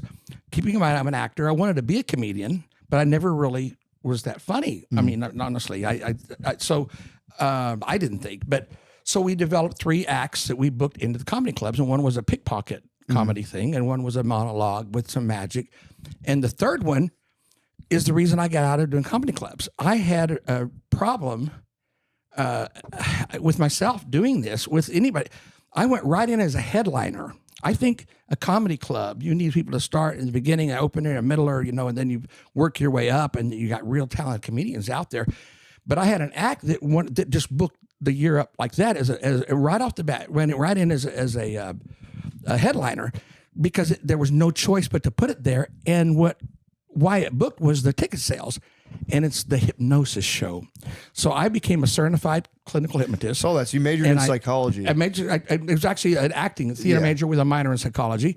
But then I became a member of the National Guild of Hypnotists, and I went into these sessions where we learned how to hypnotize people. And I screwed them up. I messed with them. You had to work with real people, right? And tell them that their watch is gone. Well, I would really steal their watch. And then I would touch their eyes and then put my fingers here and say, you're going to feel something touch you. And then I would touch with my other hand. And I was doing magic on these people, right? And then when we came out, all the guests are sharing the stories of what happened. And the certifiers are like, what? What happened? He did what? And, even with kids, we hypnotize kids. But honestly, people are crying. They're talking about their problems. I thought I would never be a doctor. I could never be a clinical hypnotist. At the shows, people will get hypnotized. But in the and shows, freak out. it was it's animal. So yes, a comedian to me is not a hypnotist or vice versa. That a comedian is a comedian. And so here we are in there booked as the headliner because you got to do a lengthy show. You got to bring people up an hour and it's got to be in that spot. And it was a very popular act. So there was a change at the end of the 80s where there were less comedy clubs. So I got in for commercial reasons again. And I like to switch things up because I get bored, change the market some. And the clubs are going down, and so I had an opportunity to stay on. And I think I heard that Jokers was one of the clubs we were working with, wanted now their people to go with them full time or something. There were some changes going on, and I thought, you know what? There's some great comedians that I met while I was out there, and those guys, they deserved the comedy club. So I left them alone. So I left it. I got out of there. And, principled man. So what were the shows? So you would hypnotize people and steal their stuff? So pickpocketing was actually a separate thing, but when I was referring to when we were practicing with real people and real problems, we would go into a room with them alone as part of your training to get certified as a clinical hypnotist. Yeah. To help you with problems. And I just couldn't resist. I'm like, oh my gosh. You tell them their watch is gone and now they don't see it. And you show them a coin and you tell them it's a different coin. And they believe it's a different coin. How does it work? In these tests. Well, this is all through mental program, right? You relax a person. Hypnosis works this way. You get someone in a very relaxed state of mind. They go to an alpha pattern, and now you can speak to the subconscious mind. You don't have to go to a clinical hypnotist to try some tricks at home. For example, if you're worried about remembering something tomorrow, a better word is recall because it's always in there, but you want to be able to recall. So you relax into this like you're falling asleep, right? Very relaxed. And then you look and you picture the shower curtain and tell yourself, when I see this shower curtain, this thought will pop in my mind, so you won't forget it. Yeah. And watch, the trick to this is, the fun thing about it is this. The next day, a year later, 20 years later, when you see the shower curtain, it will pop this trigger in this thought. And you go, wow. Then you begin to realize, oh, this stuff really works. It's not all just a show. I mean, a lot of it is a show, but that you can really do that. Or the subconscious mind is so amazing. Most of us have an internal clock in the subconscious mind. You tell yourself, I need to wake up at a certain time as you fall asleep. Watch if you don't wake up either at that time, sometimes on the minute, but usually just a little before, because you know you got to be up at that time. Yeah. Your brain will wake you up. So it's about relaxing and getting into the subconscious. Got you. What was like some of the crazier things you did hypnotizing people? In the shows? Well, making people rigid, laying them on 2 chairs and standing on their body. And it was not a magic trick. It looked like one, but they're so rigid. And then a friend of mine, Dr. Roy Bellows, who's a hypnotist, the next thing I heard, he's in court where somebody came back later and said that they had some back injuries. And I'm like, stand on the back? Threw that one out. Well, you stand on the front, you put their feet on one chair and their head here, and then you walk on their body. What? It's a classic. It's been around. Would you do? Men and women or just men? Well, that depends on your fetish. I mean, I don't know. I might try that tonight. I might try to jump on a lady during my hours. Jump right on her belly. It's squish her. Hypnosis. But yeah, it's a lot of fun. They become space aliens. They, raise fun acts in the shows. Yeah. Were you ever tempted to use the hypnosis for like evil purposes? Not on women. I mean, guys, whatever. Just like tricking people, getting like a clone army going. And you know what's really weird about that is people ask you too, have you ever used your lock picking skills? Yeah, true. Haven't you ever been tempted to break in? No. I mean, you could take a brick and throw it through the window tomorrow if you really want to break in. It doesn't change you at all. You still are who you are. Yeah. Well, every locksmith knows how to kind of pick locks. Well, sure. Like, so. But they're like, well, no, I don't want to break in anywhere. You don't need to pick locks to break in somewhere if you want to break in, but we don't want to break in anywhere. You really don't change it. And hopefully the people that do take advantage of their skills, like pickpocketing. I'll admit, as a kid, we used to go down the street and take people's wallets and practice and stuff. And I'm like, oh, I'm not going to steal from anybody. I got to get their money back. But, we wanted to practice on strangers, and we did. I'm like, I can't do this. How do you pickpocket? What's the? Well, you don't have a. If you ever watch on, do you have a buckle straw with a strap on it over there? I can't see what you. Nobody got. So like, give me your hand, and so somebody got a watch on here. You grab here, and you would literally pull back. Oh, you pop the strap. Shank, and you squeeze it, and when you pull it away, they don't feel it. So you look for that style watch as a first choice. Yeah. And it was in my comedy club act. I'd bring the person up, and then I would wave it in front of their face. It's okay. I'm going to hypnotize you. You're getting sleepy, and then we'll try a post-hypnotic suggestion. The watch is looking familiar to you, and they're like, "Oh, that's my watch." So it was an inherently funny comedy act. And then I would have them tie my hands behind my back. And it's an old routine. Helen Keller, I think, the magician, invented where you pull your hand out and back in over and over comedy. So I'm flashing the guy's wallet behind his back and show it and flashing this and flashing that. So take it and then return their keys or something at the end as a finale. We had an occasion in a comedy club once, which caused a real issue, is I added a new bit. So I walked into the audience and I grabbed the proper watch and started picking. Actually, let me go with you. Would you mind helping me? And took a different guy, but I had this guy's watch. So the finale, the new change in this act was at the end. After returning this guy's stuff, everybody laughs. I point at the guy in the audience, "Hey, don't laugh. I got yours too." And you get an extra round of applause, right?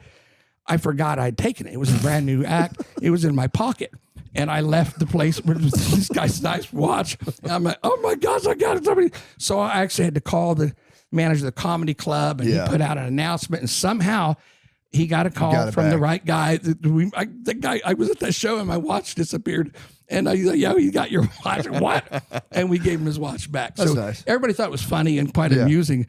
I don't think they knew if it was part of the act or not, though. It is nice to know if you ever need to, you could be a master thief. Obviously, you wouldn't do that, but it's very true. Absolutely true.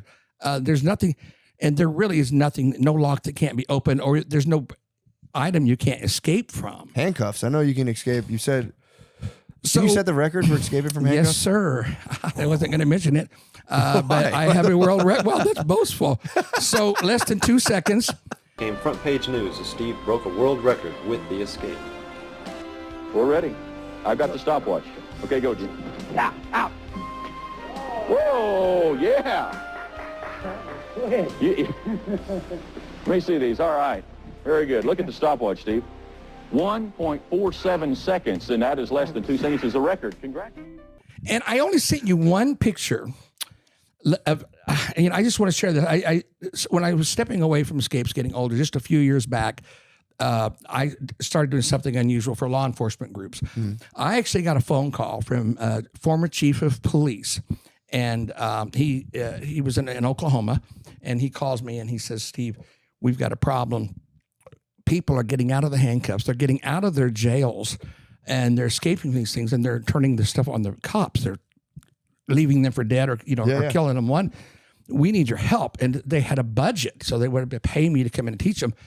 I said, "Well, I'll teach you how to get out of things, not just to show you how easy it is to do this stuff, once you know, is I will show you how to escape from padlocks, handcuffs, and things with items around you. And then I'll do it after a search. And then I'll do it without touching anything, which is a matter. Well, so we went with 2 things on the cop car, and I've got some photos I can send you. A piece of wire from the windshield wiper. Sometimes I put a person up by the windshield wiper, and you take this flat piece of metal, you can shim the cuffs open right through the notches. You're not really picking the locks. Wait, so how do you get the piece of metal again? Where is it at? Off of a windshield wiper. So you'll see some photos. I'll send you this later today of me holding a windshield wiper out in front of a police station, and then and actually with it in front of the cops, showing them how to use that, and then a piece of metal that I found in the back seat of a spring of a car, if you could dig in to get it. But and then another one was picking padlocks with the stem from reading glasses or glasses, which is actually 2 pieces. You get a shim, you get a, and then there's something completely different, which is going through the shank of a padlock. So anyway, I'm doing this stuff, and we go from local police to, I was connected and put up with an organization that was with the criminal justice system, and it was called the MacGyver 101, and it was a 3-day weekend. They had a guy that was a narcotics, Federal Bureau of Narcotics there, another guy in weapons. I was the only one that was a non-officer. So I don't know if you can actually Google on YouTube. Somebody put it on there once, the handcuff escape and a prison escape. How did you escape from the prison? There's several ways. So I gave him one of the methods that with certain cells you can use that people would take shampoo bottle, toilet paper, remember it stings around you, and block the bolt hole. And when you slam some of the cells, it seems like it's shut. That's not I don't give away my best secrets, believe it or not. I really don't. So this is the one I gave them. Yeah. And cops said, we had that happen. We actually had a guy get out of the cell that way. You know, this stuff's really going on. Yeah. And that's why I'm not afraid to share it. Yeah. I think the best, but we were shut down, and I will tell you this too. So we're doing these federal things. And I know we got to go quick probably, but You're good. I actually, we're good. told them I had a second hobby, and it was sneaking into places, testing security at places. So I was trying to make this part of my business. I always wanted to go to stores to like show them how much I could steal from them, and then go, here's how I did it. So if you really want to see this stuff, I'll send it to you. I was making this part of my business. We had some customers that I would show them how I could get through their security and get past the bomb squads. And some of these things were so easy. You get onto a plane, you think? Through the TSA? That's what I was leading up through. No, really? Big time story. This is the story.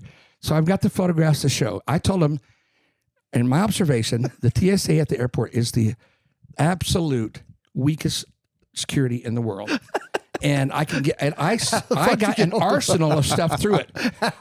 And I will show you, I kid you not, started with things like metal signs from, about this large, surfboard, and finally a big metal sword, which I've got a picture of my wife's angry looking at me, and it's not a fake picture.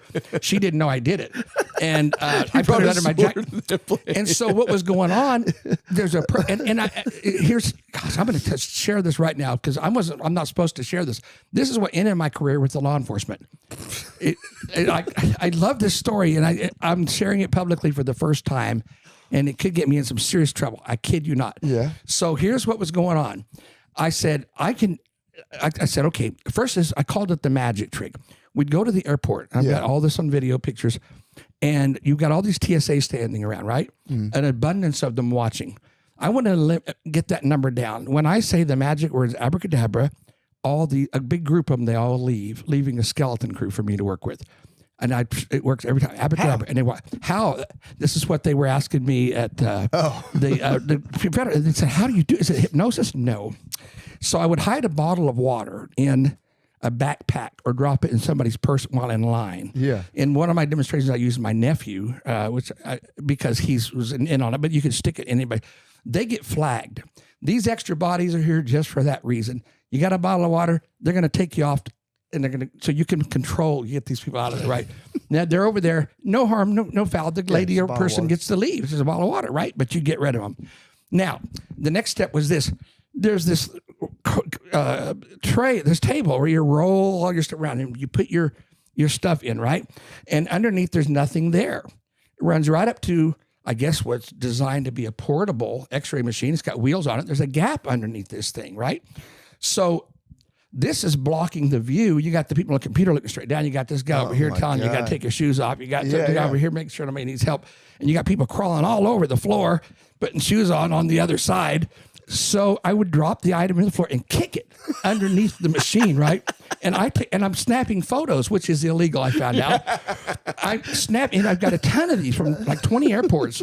Kick it. And we were showing them on the screen, showing how I got this, that, and trying to get something done. So the MacGyver 101 team, the people I work for, they wrote a letter to the White House. I guess the criminal justice system did. And we got a nice letter. And I got a big certificate. Wonderful, all your stuff you've done. This is going to cause some changes. We want to fly you to Washington a certain month for this round table thing they do once a year. What? And my stuff would go right to the government. Suddenly, my sister, who lives in Hawaii at the time, gets a call. I don't know why the guy couldn't find me. And I guess I didn't answer my phone, but it says, we need to find your brother right this minute. Where's your brother? She said, what's going on? She said, well, they're coming to arrest him and go to jail. She's like, what? She said, if you know how to get a hold of him, you must find him right now. So I'm saying, what's the matter with you guys talking about? You told me to call this number if I ever got arrested going through the airport. And you would tell, they said, well, that's the thing. You know, we normally they work with this. We tell them you're testing it. Or we would, talk to the judge and you're working for us, you're helping. Yeah. And he said, no, he said, the TSA are pissed. He said, these guys, they say they're going to make an example out of you. What? That you're guilty of several felonies. Not only did you not work you're not a lot in law enforcement. Yeah. That you took pictures, you manipulated officers and bragged about it out of the area and endangered lives by showing people how to do this. Who'd you show though? I put it all over social media. Oh, fuck. Everyone. And I told him I was going to do it. I said, let me tell you something. I'm not going to be part of a cover-up. Yeah. I said, if we show the public what's going on, they'll change it. Yeah, for sure. Because I am not so egotistical to believe that I am the only one on earth who's going to see that and can do it. That's pretty smart, though, to kick it under. They made some major changes. So if you look at my photographs of airports, or you have a good memory, go to the airports now, and they're all a little different. You can tell they're experimenting. They've changed some things. They've got a wall they're putting now that runs further back, so you can't control something right up to to kick it under. They've got a machine now to bring the carts back around that they've made. They're finding ways to complicate this thing, and I'm very thankful that happened. Why did they arrest you? How'd you get out of that? So they were looking for me, and my guy, he says, I need you to hide. I'm like, what? He goes, I'm dead serious. He said, because if you get arrested, we may not know where you are. Yeah, it's like federal stuff too. Yeah, he said it's a TSA. He said these guys are not joking here. He said they are mad. They're never joking. They're always fucking grumpy. He said we're going to fight with them. So he came back. He said it's been resolved. There's 3 conditions. One is we can no longer hire you. You lost the gig. No more teaching the officers. We got to end this. No more airports. No nothing. Number 2. You got to delete all your social media posts, which I did not do. I still see some pop up in memories, but somebody deleted some of them. And they said, and number 3, they want to meet you in person. I'm like, why do they want to meet me in person? He goes, I don't know. They just want to see. No. I said, I'm going to do everything but that. Yeah. Because that sounds like a trap. Yeah, really. Turn yourself. I'm not an idiot. But anyway, so no, I never. They said, oh, and that part of the condition. Not only can you not tell anybody what you did, you can't tell them why you can't do it anymore. This thing just has to go away now. Yeah, just disappear. So that's why this is the first time I've shared it. And I'm a little upset. That's kind of annoying, man. How big was the sword you got through? How big what? How big was the sword that you got through? Oh, my gosh.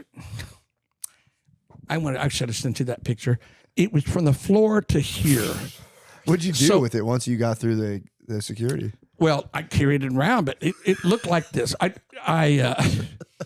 it on the plane. Did you get weird looks with the sword? Well, the photo that I'll send you, we're at the gate where my sister is flying one place, right, from one plane, and my wife's there. My wife said, you can never do this stuff when you're with me, which I didn't typically. On this, and so I had 2 versions, right? Some of this stuff I just carried on me and tossed it down, but I usually use the jacket, okay? And I would use the jacket to kind of drop it to get whatever it was underneath. I got you. And then when I'm down tying my shoes, I would retain. Sometimes something got stuck under there. It wasn't the sword, but I would just crawl over there and get it because everybody's in the floor putting on shoes. This is the weakest thing I've ever seen in my life, you know. And one of the officers even saw me once, and I said, I dropped my wallet. And it was just, you know, underneath. I got broadsword. But the sword. So we're done through. We got it through to the gates, and that's from there on. It's really no big deal. But I'm saying goodbye to my sister, and I'm holding the sword and the photograph behind my back, and you see my wife going, and I had somebody take the picture right of us leaving, saying goodbye. The group, you know, we're hugging and she's just going like, so she's still mad. She knows you got that thing on you.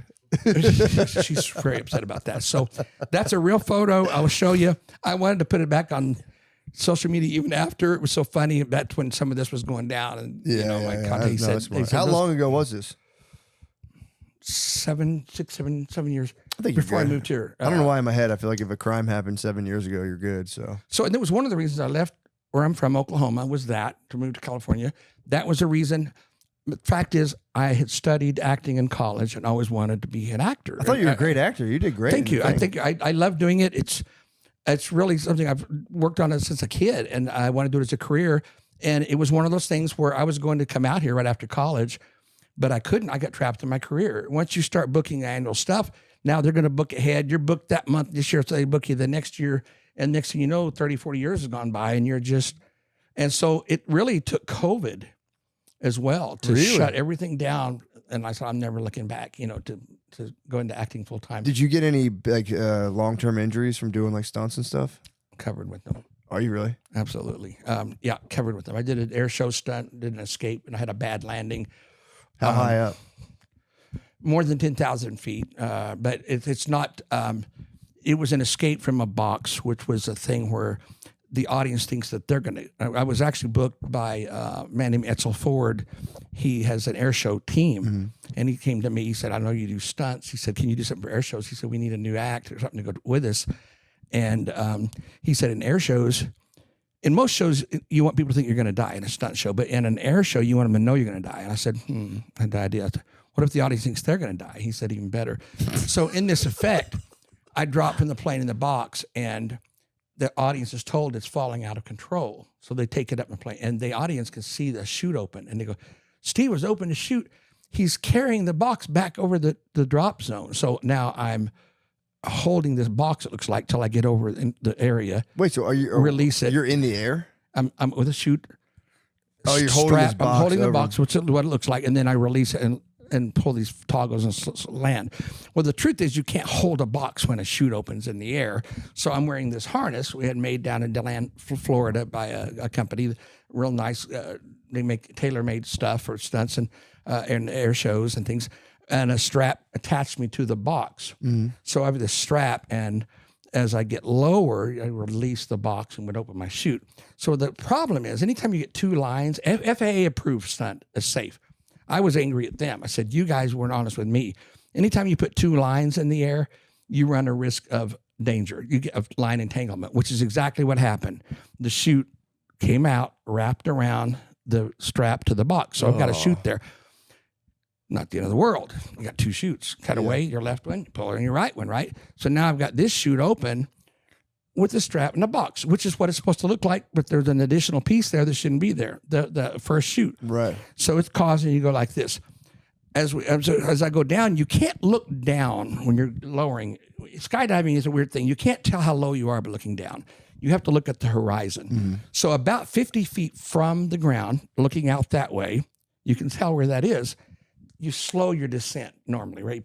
So in my act, is I cut away and then slow my descent, right? So the horizon is just doing this. I couldn't tell, and I couldn't cut it away because I didn't know who I'm going to kill, right? This whole thing could land anywhere. So I'm trying to focus to see where I am, and that's the last thing I remember. I had a concussion. I've got the short socks, the nerd socks. You can see the scar right there on my. Why are short socks nerd socks? I saw you in one of your acts. Some of the audience brought that up, and you showed them your socks, and I don't remember that. you don't remember that? It's on YouTube right Nerd now. socks. It's on right now. You're having to yell things out of the audience. Oh yeah. And one of the guys says something about this short socks. Oh, it was they were I'm saying like, black ankle socks. They were saying ankles, actually have So one right here's you can see the scar right there, right? now. Damn. Yeah, I got one on both sides. But You I broke my hip. I broke that ankle too, but this one got crushed and most of the internal parts came out. It took forever to heal from that one. Broke the jaw. I've got scars on my arm still from it. And so this was a long time ago. So it took forever to get well. But I had a chute opener, I'd be dead. You know, it was just what you'd say a hard landing. You know? And I tell you, you know, it amazes me. People in the old Army, those guys never did have opportunities. You know, they always came down hard. I don't know how they did it. That's like commendable that they would ever put up with that. But yeah. So yeah, I had spikes through my body one time. There was a guy who'd hired me before. It was a thing where I used to get chained in a chair, and we'd had a martial artist with a screen with spikes, and he would come running down. I'm gagged, and he would kick through this thing after a 10-second countdown, and I would roll under him basically. And come out. And so this guy hires me, and he says, "Can you do this act? I'm going to have people bring stuff to the show." I'm like, "Oh, crap," you know, I'm exhausted. And he's got a pole in the stage, like a flagpole. He goes, "We're going to wrap you around this pole instead." I'm like, "Okay."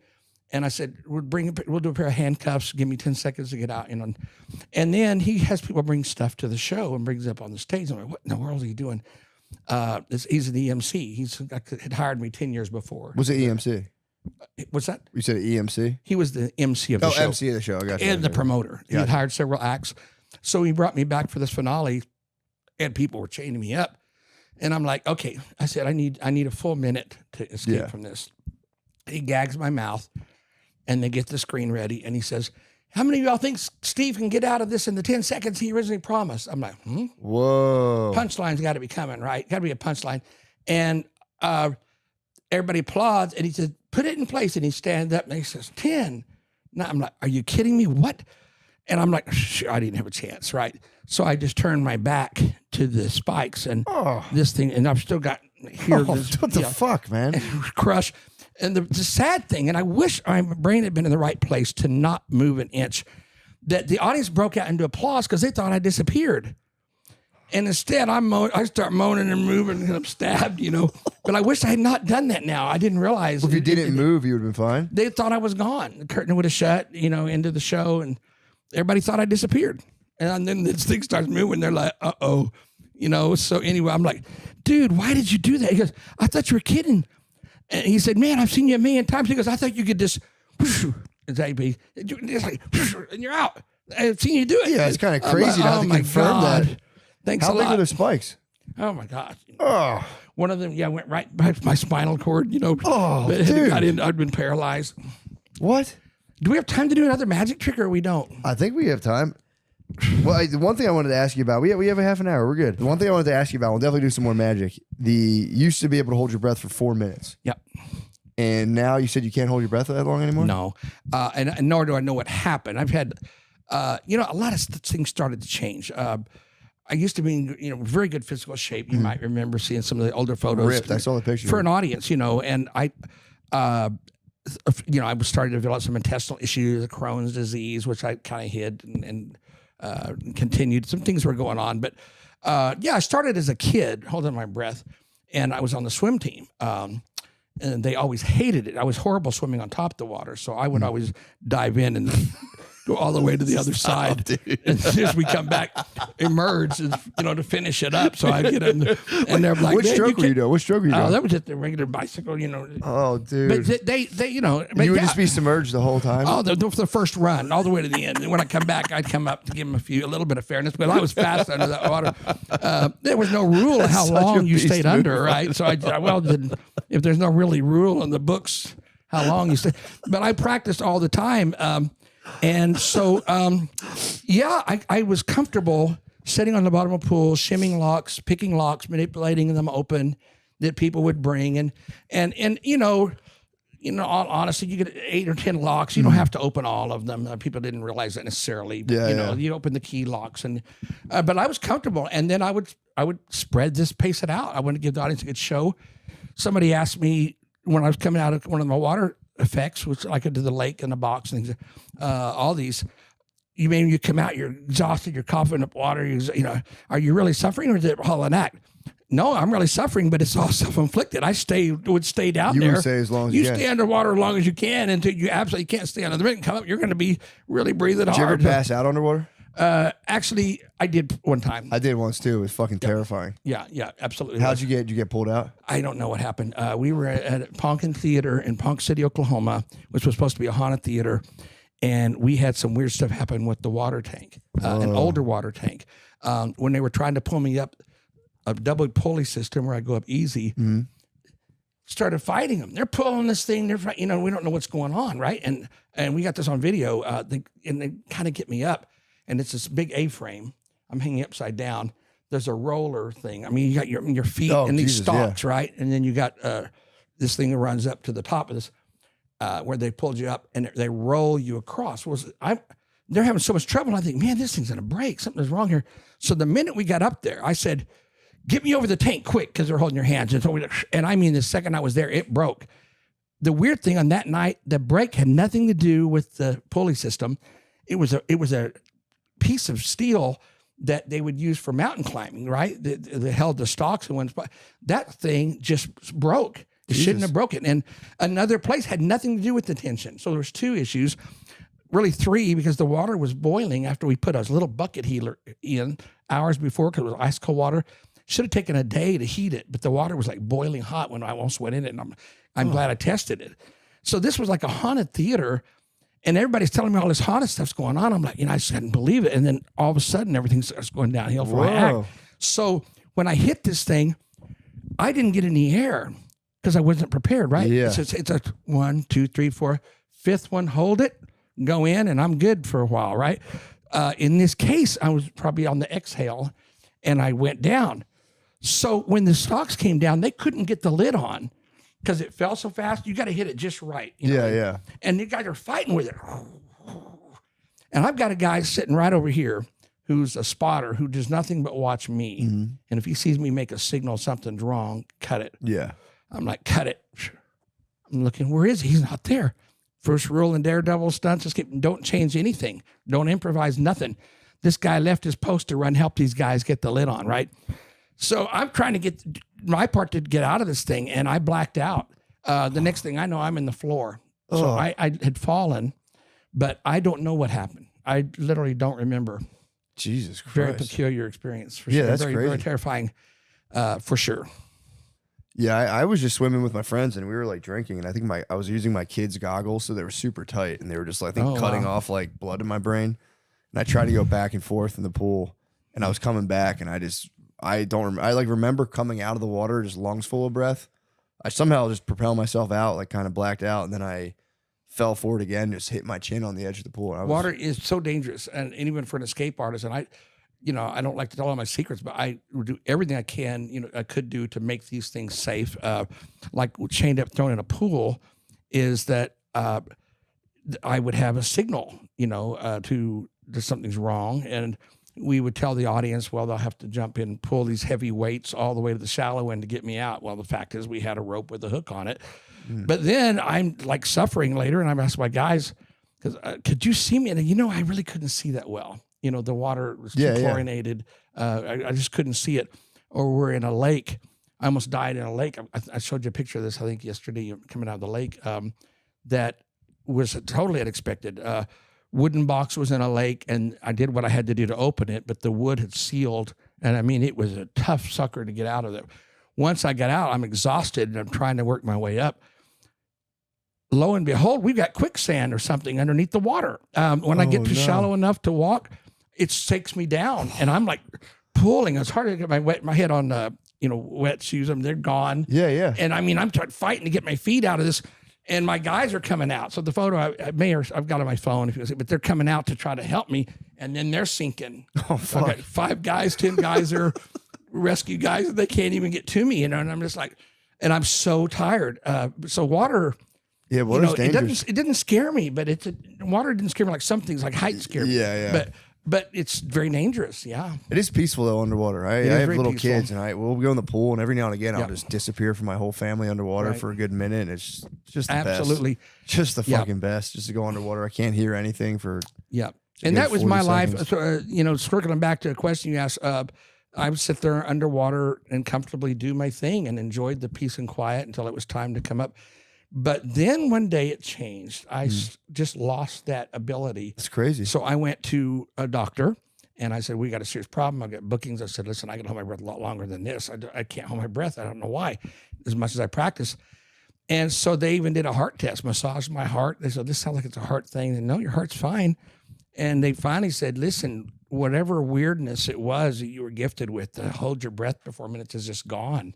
Whoa. You know, your body's changing. Just time for acting. You know, it's time to go to become an actor. Like, I got to survive the last. So the thing that changed was I went from a comfortable performance, because it's a show, even if there's danger, even if it's tough, you know, it's still a show, a comfortable performance to put on a good show of fighting against death, struggling, you know, to a real fight against death where I'm going as fast as I can and suffering every minute. Did you still keep doing them even after? No, I didn't book anymore after that. I had to, but I finished my contract. I mean, I had bookings. I had a religion about it that once the deal is made, you know, you don't pull out. If once you sign, you're going to be there.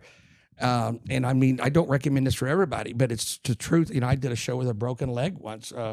Not that break, another one for a roller coaster. I had to go do a second show.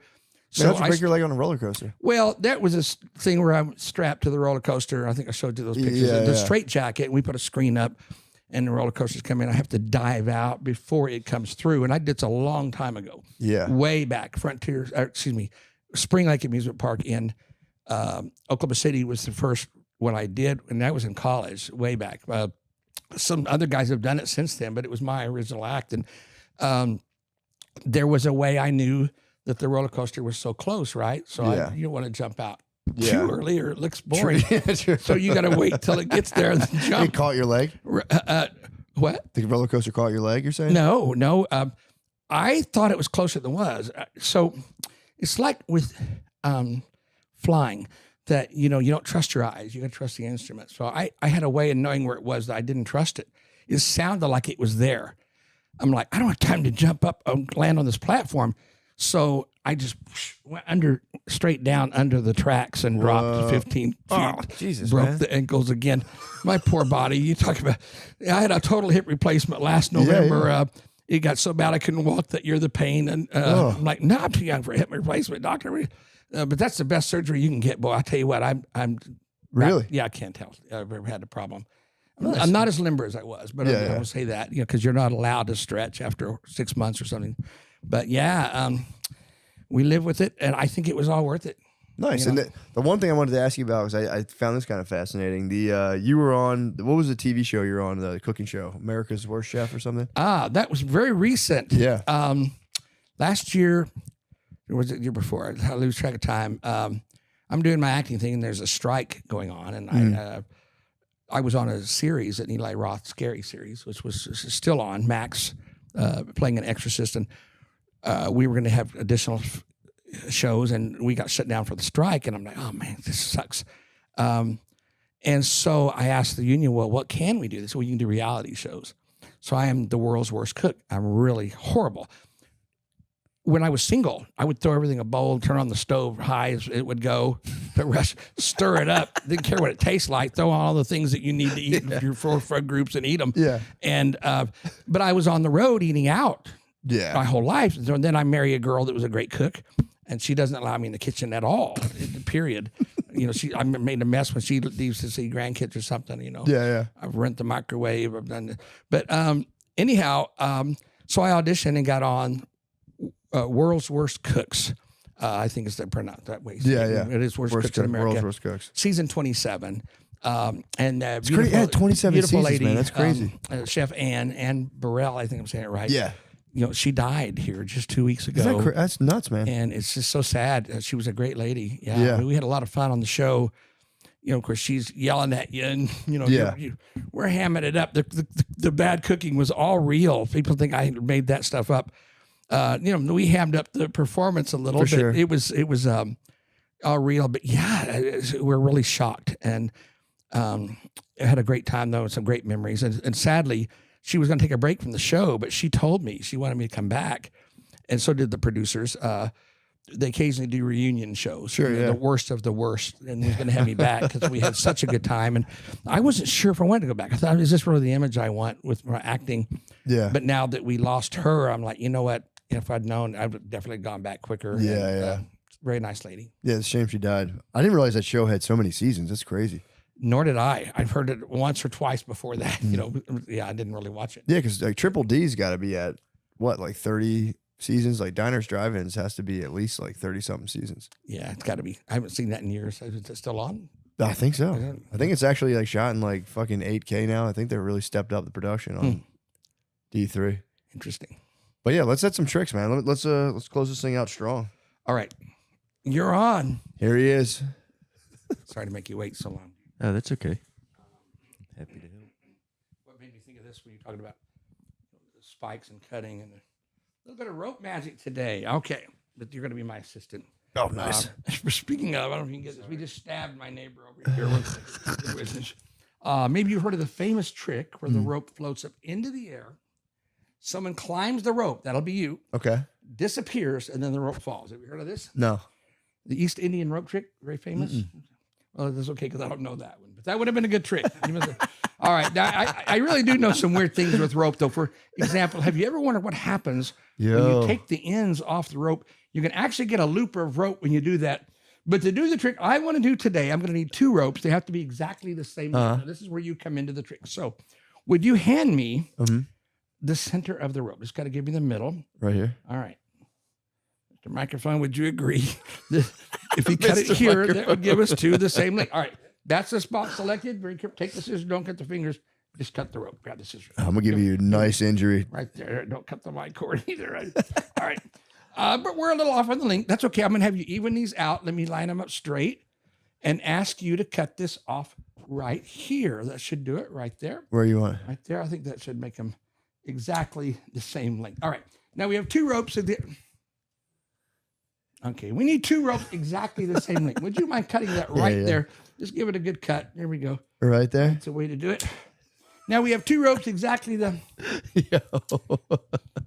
Have you ever had something called deja vu? Yeah. Have you ever had something called deja vu? Yeah. Have you ever had something? Yeah, you knew that. You heard that one coming, I bet. Here we go. Just say abracadabra. Abracadabra. All right, we're just going to start all over. Here we go. Now, to do the trick I really want to do today, we're going to need 2 ropes that have to be the same length. That's where you come into the trick. Grab the middle of the rope and just lift it up. Hand it to me. Now, would you agree if we cut the rope here, we'd have 2 the same length? Like pretty fair. Would you grab the scissors again, cut it just like you did before? Here we go. And we're a little off on the length. Would you mind cutting it? You know what? Rather than go through all of that again, I think if we just do the trick, we can actually correct the length. So let me give you a good view. You look like a good knot, right? Hold on to the end of the rope real tight. Don't let go. Watch the knot. You can let go now. A lot of people think it's a trick knot. That is why I always like to untie it. Come here. So everybody can see that it is indeed a real knot. Yeah. All right. Now, Matt, would you like to put 2 ropes back together yourself? Yeah. I know you can do it. Big fan of yours. You know, I got a carpet named after you outside my door at home, too. All right. I'll get the scissors here for you. Always been a big fan, by the way. Thank you for having me. All right. Sure, we're going man. to tie the ends of that one. We'll give it a cut. And I want you to pick a rope. Do you want to use the one I just tied and cut or the rope I'm going to cut right now? I'll take the one you're going to cut right now. Which one? This one? Yeah. Let me get that a cut. I always give you a chance to change your mind. Would you like to change your mind or keep the mind that you have? Okay, I'll keep the one that You're going to keep his mind. All right, here we go. So we're going to tie these together for you, just like that. All right. Hold it on the end. All right. So you won't be able to do the magic wave because you got a mic. So instead say the magic words. Abracadabra. Alakazam. Alakazam. Say, oh, what a great magician I am. What a great magician. Now, you don't have a hand, so take it in your teeth. Mm-hmm. Pull the knot off like a real escape artist. Ah, you did it. There you go. There we go. Good job, man. Oh, it's done. You can keep that as a souvenir. I will. It might be worth pennies someday, right? Yeah, how'd you even do that? That's crazy. You did it. You did it. True. Magic's in me. We can do another trick if you want. I'll show you how one is done. No, I would never reveal Do you the want me to, secret. I mean, do you want me to show you how a trick is done today? If you want. Can I thought I magicians stand get up killed over for that. This is a special show. It's the secret. True. Podcast. Yeah, show me the secret. You Show gotta me the see secret All trick. right. Can we take a little break and we'll Yeah, we'll take a over break. here? Take a break. All We'll right, end it up. we'll be right back with the secret for the secret broadcast show. Okay. All right.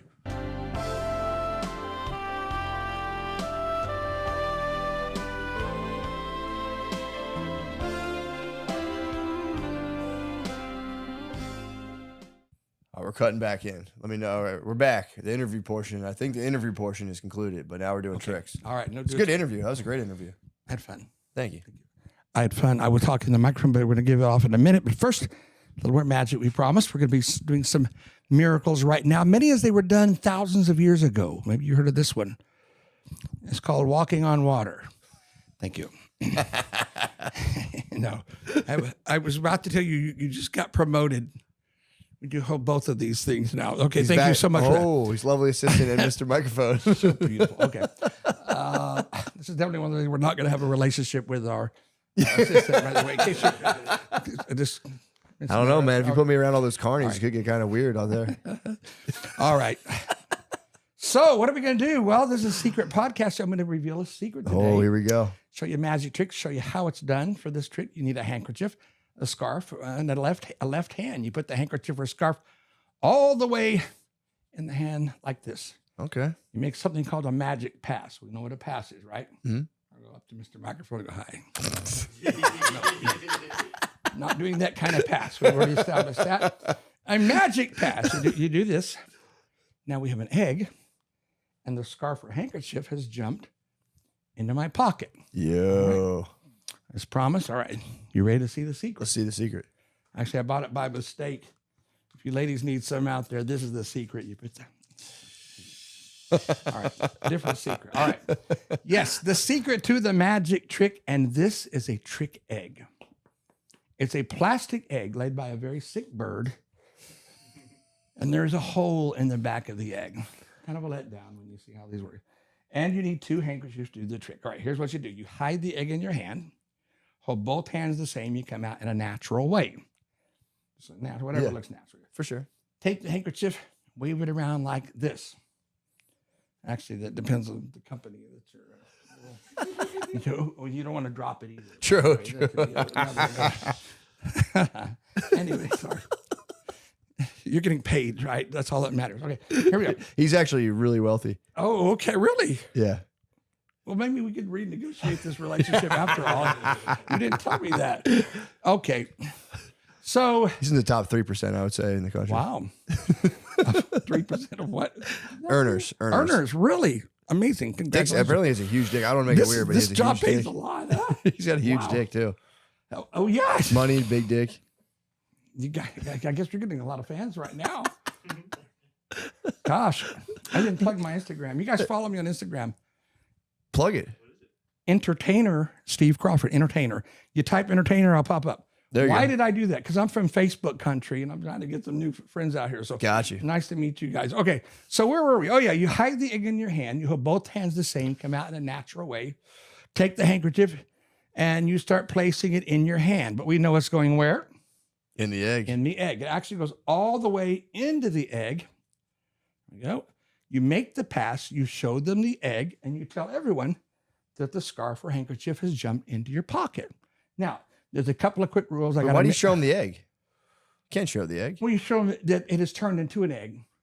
But there's a few tips. He's got a point.